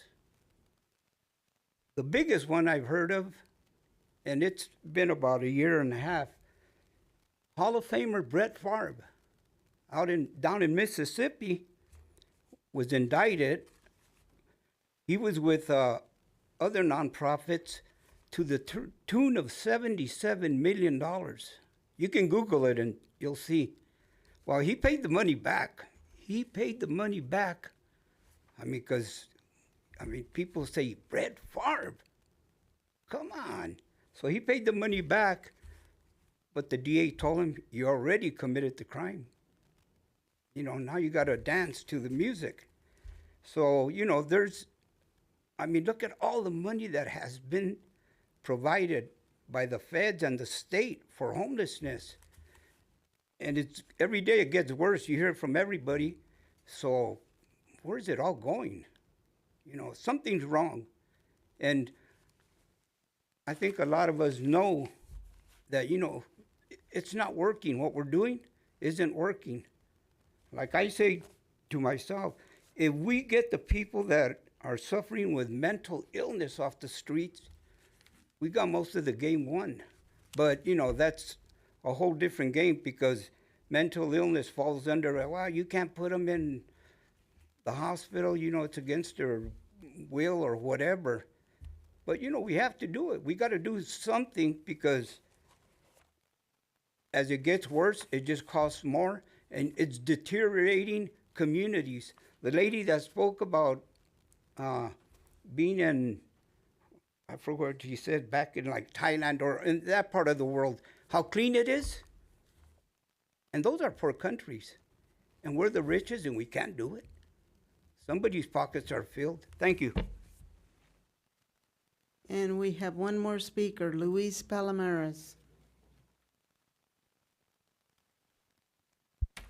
Luis Palomares, community activist. I want to correct the record about the bond as far as the not extending. I was more or less talking about what's going into schools and what they want to do in the colleges, and I know that they're redoing with the bond here, so I want to correct the record there. Okay, as far as this, the nonprofits, I believe this council is going to do the right thing and pick who they believe is going to doing the right thing for the community and the city. Even some of them that are out of the city, they're taking care of things that are here in our city also. The lady said 7 miles away. That could be Riverside, but if they're helping us here, great. So yeah, like Bob said, I agree with everything he says because a lot of people are filling their pockets. You know, I'm not talking about anybody in general. I'm just talking about, in general, I'm talking about this is what's happening in our nonprofits. Everything, what Bob said right now. And we got to really be more on top of it when we're giving our money away. And we wanted to go to work and do the right thing for the people here. You know, as far as the homeless, that's a big issue. It's sad. It's everywhere. What's the $1 million answer here? We send a man to the moon and we can't fix things here. We want to put 13 beds. But we need more than that. We need more different wraparound service. We need a lot of stuff. And it's sad because we're in a community that we're overwhelmed. We're overwhelmed with what's going on in our community. And not here, just everywhere, all over. Every community is getting hit like this. LA County, all over, across the country. And it's sad. A lot of it is mental. A lot of it's drug abuse. A lot of it's, people can't pay their rents. The rents are outrageous. We can't pay our rents. They need to start something with that. We can't pay the rent. So thank you. And my hat's off to the nonprofits that are going to get what they need to keep it going. And thank you again. That concludes public comment, Mayor.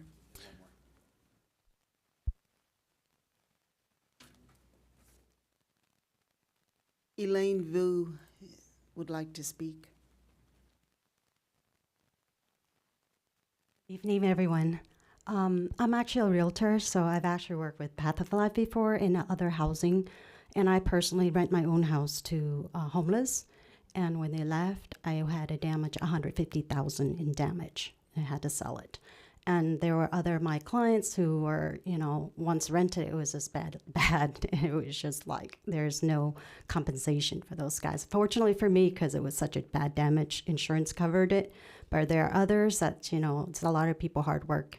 I do believe that there needs to be some sort of education training, preparing this, homeless people to how to take care of people's home before entering to the house. Otherwise, it's just a mess, and it's just like nobody wants to rent to, So it's something that I think that need to be trained, before they have to be ready before putting them into a home. I think that's needed.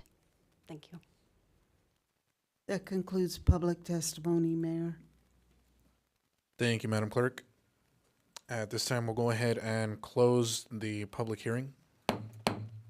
That brings us to council deliberation if desired, and I see Councilmember Delgado.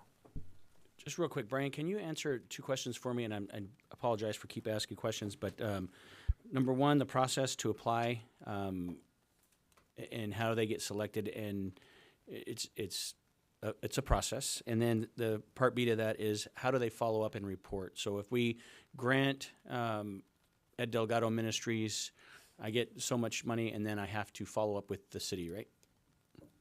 Yes, Councilmember, thank you for the question. Like I stated, these are very restrictive funds. Anybody can apply, but we do go through a review of the application with staff as well as our consultant as part of the review technical committee. We rank them based on the HUD requirements of certain things that are needed from the nonprofit, CBO, or an entity. And based on that ranking, then comes potential funding. But I will state that if a CBO or a nonprofit doesn't even have an audit of their financials, they can apply, but they're not going to get through the process. We have several of them that rank well below 70%. And so that's why I mentioned we had 23 applicants, but we're only recommending to only a certain number of nonprofits and CBOs. But as part of the technical committee and the review of the applications, it is staff recommendations as well as our consultant, who is our resident expert of the HUD regulations. Does that answer? Okay. And then the part B is how do they report back? Oh, sorry. How they report back is a multitude of reporting requirements that are in. So let me step back. If approved tonight, staff will then be working with each of the entities that were approved to enter into a contractual arrangement. And those agreements have to be approved by HUD. So it's about a 3-month process because certain agencies we deal with in the federal government aren't that quick. But once that is done, there are prescribed reporting requirements to the city. The city then has the same reporting requirements to HUD. So these are pass-through funds. The city is very wise to everybody who is speaking at the podium about the various headlines they hear in the national media and or even regional media related to some of the home key fraud that has occurred. And we are very attuned to that. And we ensure that our review are for entities that will actually be able to get through the regulatory framework of HUD. From a financial perspective, we also have a reserve to ensure that if for some reason any of our granting agencies were to claw back or state that there were ineligible expenditures from us and or our pass-throughs, we do have a mechanism to be able to pay for those as well as still potentially get money in recovery from these particular agencies. But that's the biggest thing is on the ESG, there's a 100% match for CBUs and nonprofits. For any ineligible expenditures, we're going to be going back to these CBOs and nonprofits and asking them for the money back because they spent it wrong.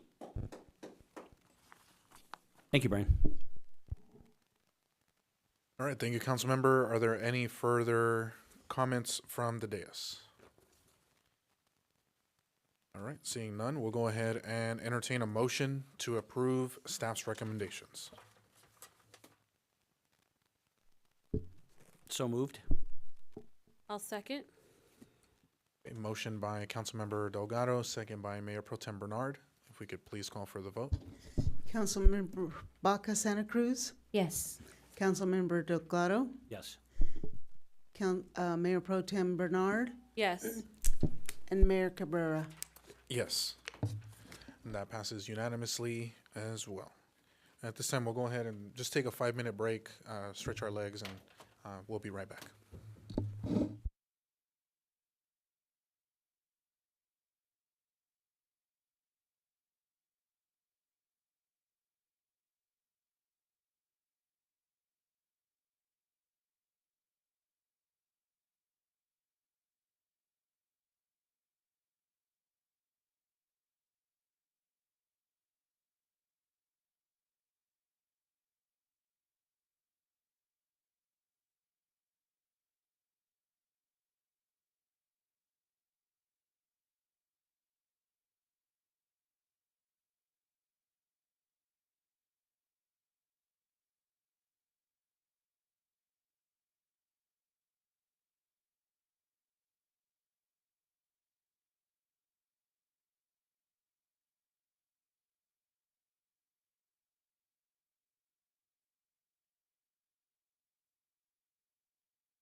All right, folks, we'll go ahead and resume our council meeting. We are back from recess, and we'll go ahead and pick up where we left off, which was K, general business. Public comment on each general business item shall be limited to 3 minutes per speaker and must pertain to the subject under consideration. K1 is appointments to various boards and commissions, and we'll start off with a report from our city clerk. Thank you, Honorable Mayor, Mayor Pro Tem, and Council. The item before you tonight is appointments for various boards and commissions. I'll wait for media to bring it up. There we go. There it is.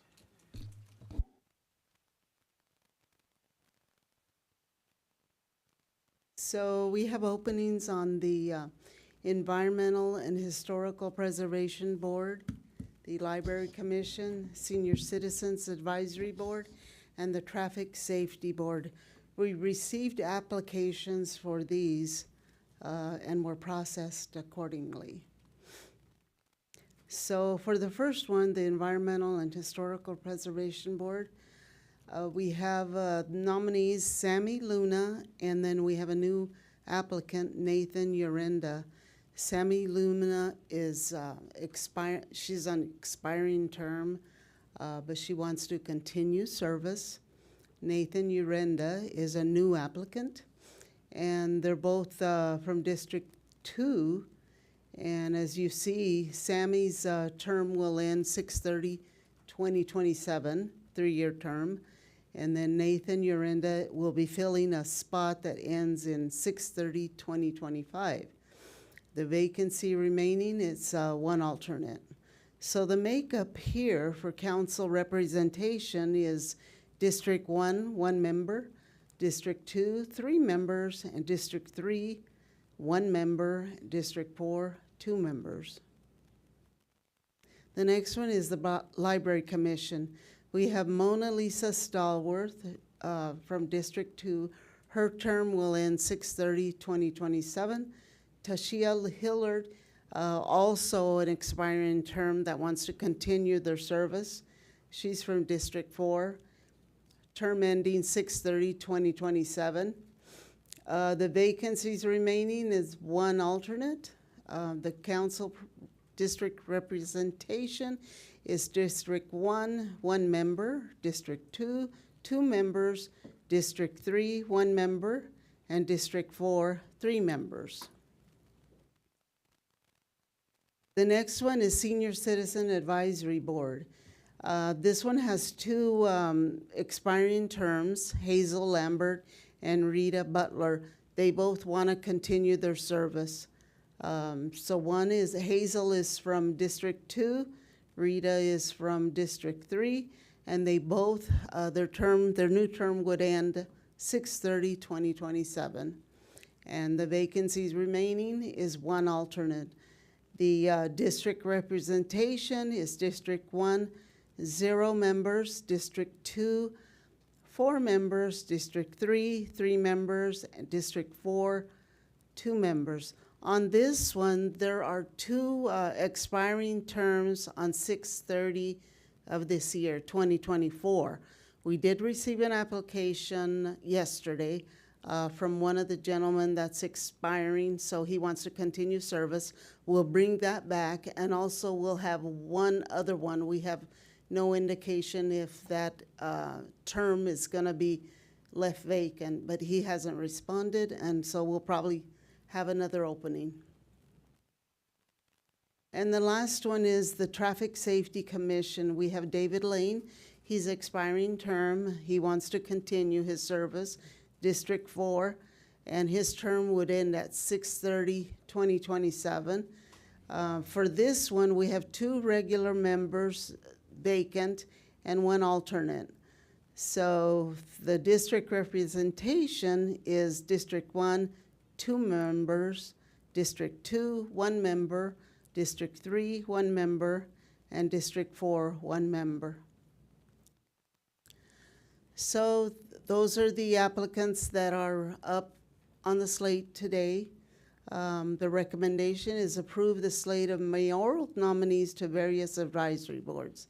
I'm available if you have any questions. Thank you very much, Madam Clerk. And I see a couple of hands here. We'll go to Councilmember Baca Santa Cruz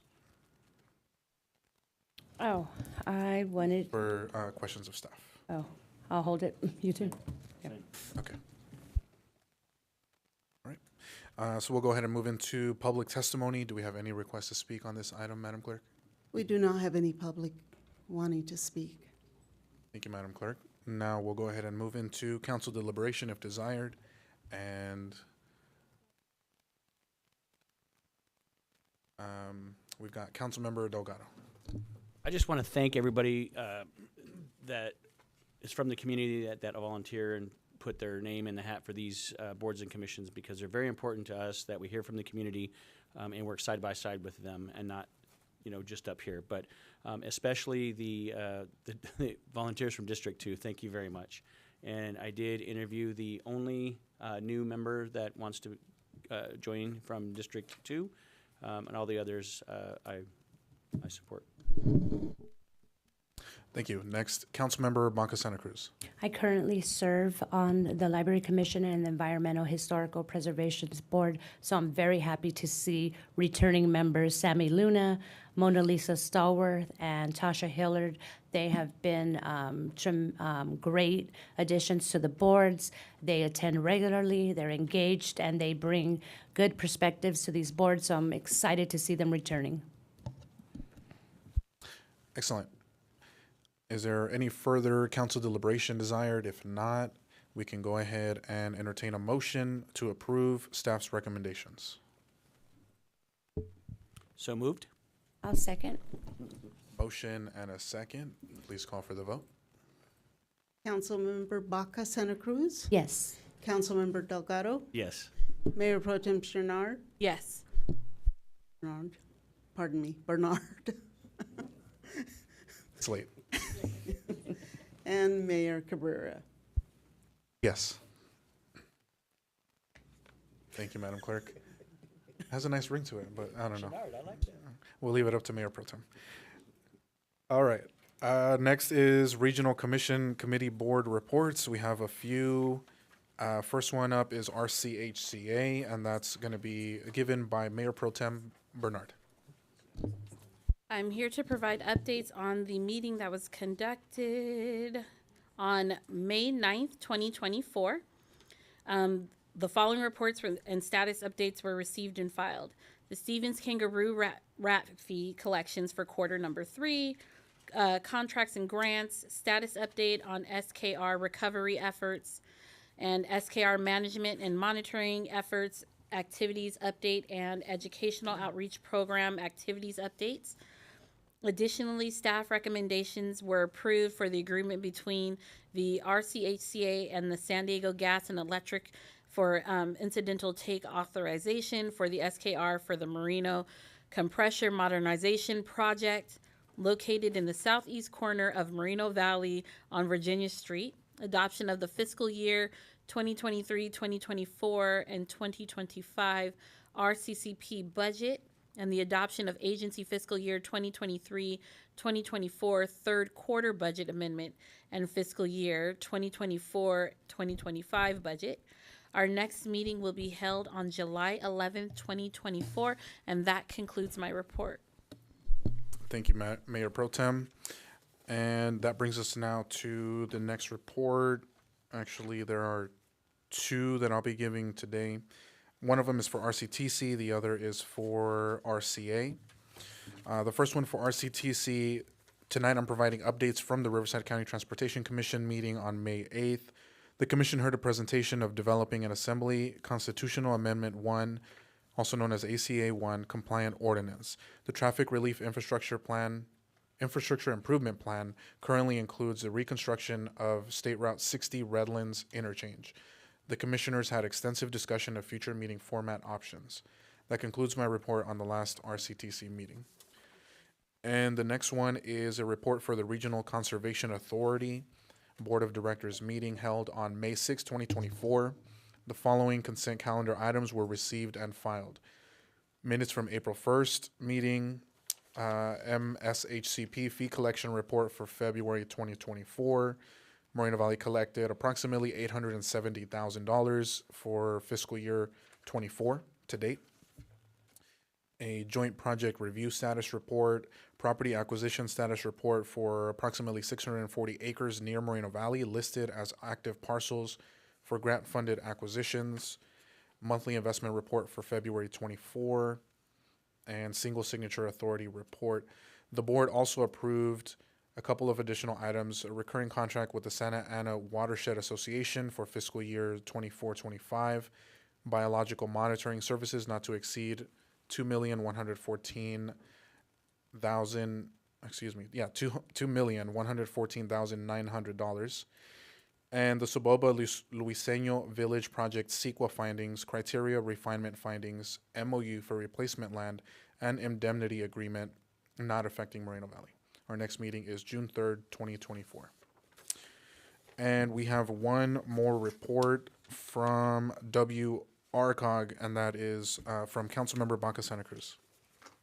Thank you. My report is for the meeting that was held on May 6, 2024. At the WRCOG Executive Committee meeting on May 6, the activities and reports of the Finance Department, WRCOG Committee, and Oil Payment Program were received and filed. Additionally, staff recommendations were approved for the following: selection of the Executive Committee Chair, Vice Chair, and Second Vice Chair positions. The Executive Committee recommended that General Assembly approve Rita Rogers of the City of Paris, Brenda Denstedt from Western Water, and Jack Casillas from the City of Corona as the Executive Committee Chair, Vice Chair, and Second Vice Chair, respectively, for the fiscal year 2024-2025. The TUMP Nexus study was released, the draft for review. WRCOG and its consultants have completed all technical work on the study and prepared a draft study for release to the public. The draft study provides a list of TUMP transportation projects and identifies the updated fee needed to fund these facilities. The Executive Committee authorized staff to release the draft Nexus study for a 30-day public review and comment period. The next meeting is scheduled for Monday, June 3rd, 2 o'clock at the County of Riverside Administrative Center in Riverside. Thank you. That concludes my report. Thank you. And that brings us to item M, Employee Association Report. We don't have one today. This brings us to one of the more exciting parts of our agenda. That is item N, the famous City Manager's Report. Thank you, Mayor. Members of City Council. Just 3 items today. First is the announcement. Splash pads. We're going to be opening up just in time for Memorial Day on May 24th. This is at Bethune Park and Celebration Park. That's very, very popular. The second item is our next community day of service. It's going to be on 6/8, which is on a Saturday, and we're going to be cleaning up a community park in Morrison Park. So please do come out. You can sign up or just show up at 8 o'clock. There's going to be light refreshments, and also after the cleanup, we're either going to have pizza or burritos. So please do come out and help us clean up those two parks. And finally, the last one, it's this is one I'm quite excited about. So this is a official ribbon cutting event for the 85 Degrees Bakery. They have done a soft opening, but it's on Friday, May 31st at 9 a.m. This is at the shopping center where the Burlington Coat Factory is at. It is open to the public, and I heard that they'll be giving some free giveaways for some of the first 100 attendees. So please do come out. And this is a Taiwanese bakery, and just a little bit of a history. 20 years ago when they first came making a push to the United States, I was actually in my previous city. They actually went to West Covina at that time, and I'm very happy that they're making the push eastwards, and we're the second city in Riverside County to have 85 Degrees Bakery. So that concludes my presentation, and yeah, please do come out if you can. Thank you very much. And that's the reason why it's called the famous City Manager's Report.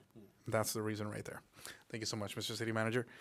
And that brings us to council closing comments. We will go first to Councilmember Baca Santa Cruz. Thank you very much. I wanted to share a couple of events that I attended recently. I attended the mural dedication at West Bluff Park. That was the third dedication. We'll be holding the fourth one tomorrow in front of the CRC.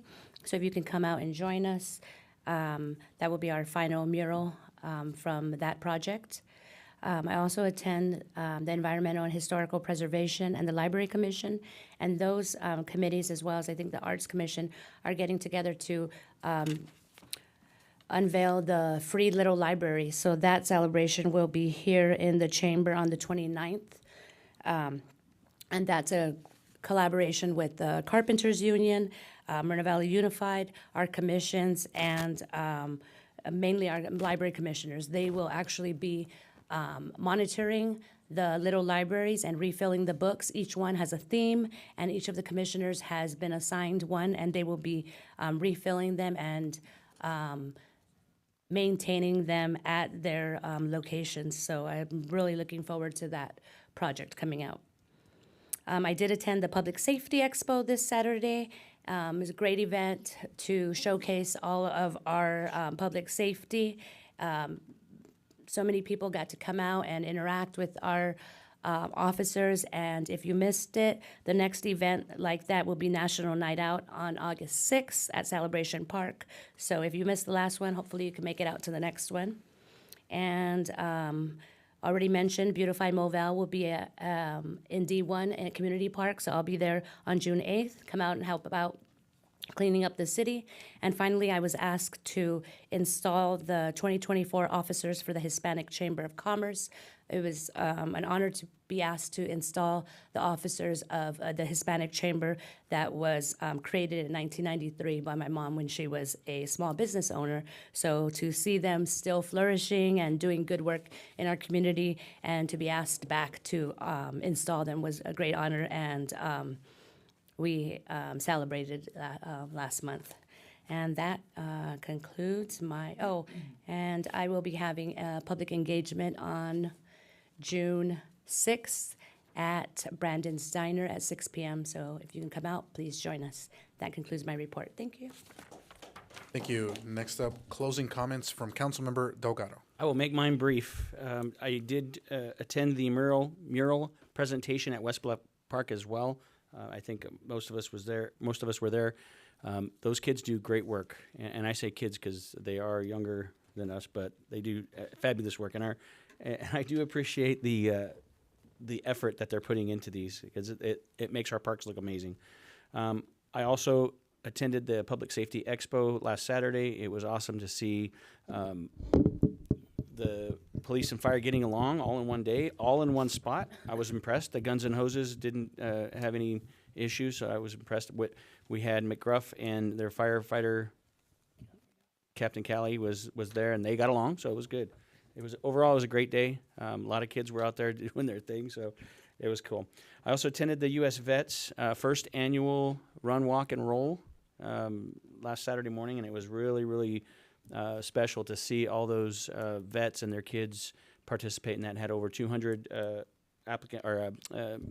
folks doing the run, so it was cool. I also attended the Hole in the Wall event that took place last week. I think it was the Saturday before. Nonetheless, they had a lot of homeless folks come up there and get their food. They had a shower constructed in the back for those that needed a shower and that wanted one. They were able to take a shower there, and then they gave them a gift bag to take with them. So I was not there very long, but when I was there, I did see a lot of interaction with the homeless folks. So that was really cool. And just to let you guys know that we do attend these events, and we do report back about our attendance in these events and what we do during the past 2 weeks. But I want to let you know that we take calls all the time, and please do not hesitate to call or email any of us or any of our representatives at City Clerk's office if you have an issue. And I say that because one of the main reasons that some of the weed abatement is getting done up in District 2 is because I'm getting calls, and these folks are saying, hey, these weeds are getting out of hand. What are you guys going to do about it? And we get right on it. So I appreciate the calls. We're not afraid of them. I know that we kind of pass it on to city staff, but that's what we're here for. So I do appreciate that. Remember to be kind to one another, and I know the butterflies are not out as much as they were in the spring, but does not mean that we're not thinking of the butterflies and our beautiful nature. So thank you. And Brian, that was for you, sir. Thank you, Councilmember. Next up, closing comments from Mayor Pro Tem Bernard. I too attended the Public Safety Expo this weekend with my kids. That was a lot of fun. The biggest addition, I think, though, that my kids, it was not what Jesse told me it was, which was hitting the door down with the pins. That was actually quite loud. It was actually the train ride. So whoever came up with adding the train ride, thank you. And I hear it's going to be making another appearance for the 4th of July. So that was fun. So thank you for that. My kids enjoyed that. I too attended the mural dedication in District 4 right outside of our fire station off of Indian near JFK.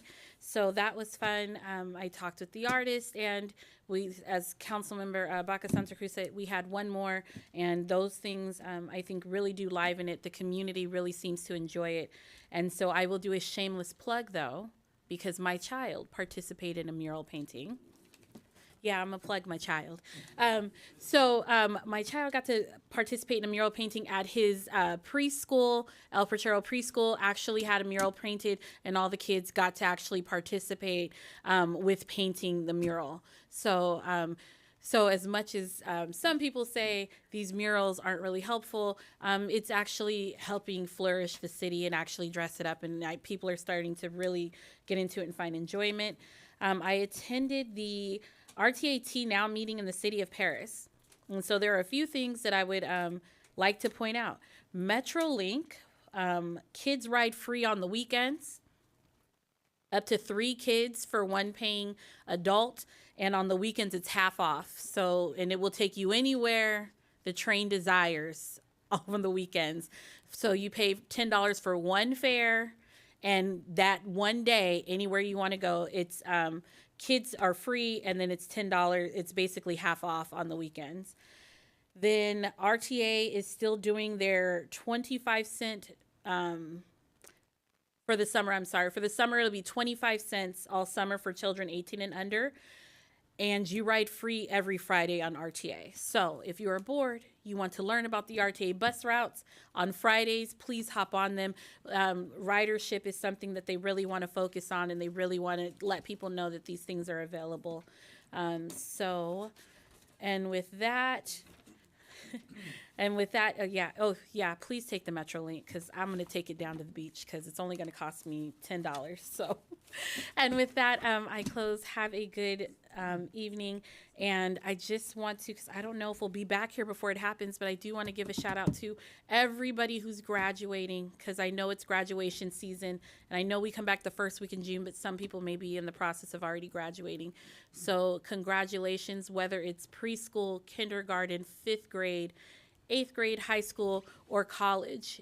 I celebrate you in this accomplishment. So thank you and have a good evening.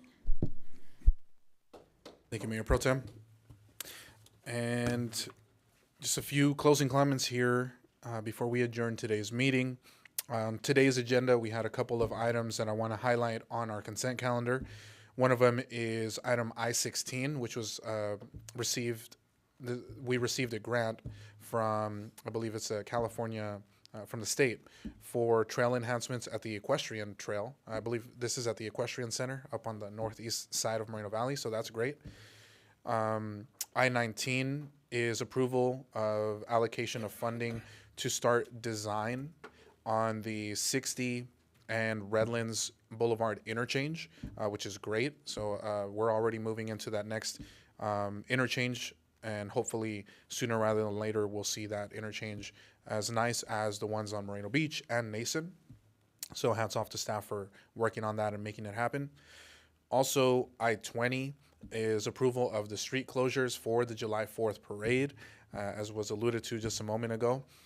So, it'll be here before you know it. July 4th, it seems like, it's technically, over a month away, but it'll be here before you know it. The summer is going to be here, the heat is going to be here, and we'll be out there watching the fireworks at the amphitheater. So invite all of you guys out for July 4th, the parade and the festival that day. Also was able to attend the Public Safety Expo. Always a great time. Hats off to both chiefs for making that such a success. Was able to take my family, my wife, and my son, who also loved the train. And he was a big fan of all of it, from the dog presentation, right? The canine presentation to the fire trucks and the whole thing. So he had a blast. Wanted to give a shout out to Path of Life Ministries. Also, another item on today's agenda was the item regarding the CDBG funding, ESG, home funding, and Path of Life is going to be now funded as well to provide services to the city. And Path of Life works on providing services and emergency or rapid housing for the homeless population, which is so desperately needed. Anywhere you drive, we see it. And I know we're working on a homeless task force, or an ad hoc committee, I should say. That's something that's going to be coming in the near future.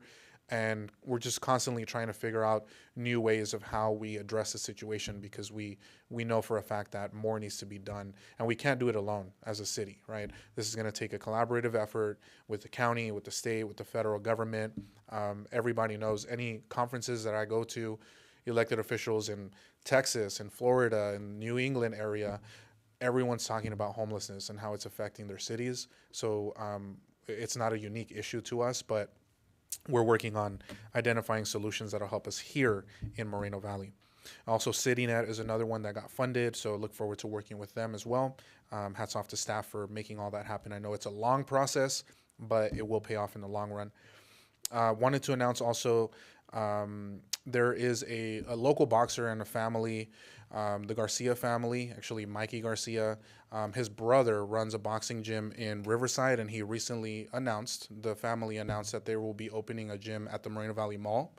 So they just announced that, I believe, last week. And that's exciting, because for, a long time, I've heard from the community that they've wanted to see those type of facilities in our city, and to be able to have someone like Robert Garcia and his family to be the ones that bring in and offer more services for our community, it's a really big deal. So just want to thank the Garcia family for doing that and for coming to the city of Moreno Valley. West Bluff Park mural dedication, I was able to attend that as well and see the bathroom mural that was painted there, so that's exciting. Also, the utility box vinyl wraps, I believe there's 4 of them. And they're completed now around town. So if you spot them, feel free to, if you're driving, do not take a picture of it, but just appreciate them. And, it like Mayor Pro Tem mentioned, it's just really uplifting and beautifying the city. So that's exciting. This Wednesday or tomorrow, the unveiling for the CRC mural with Patrick Berwinski, the final one of the Inland Corps grant.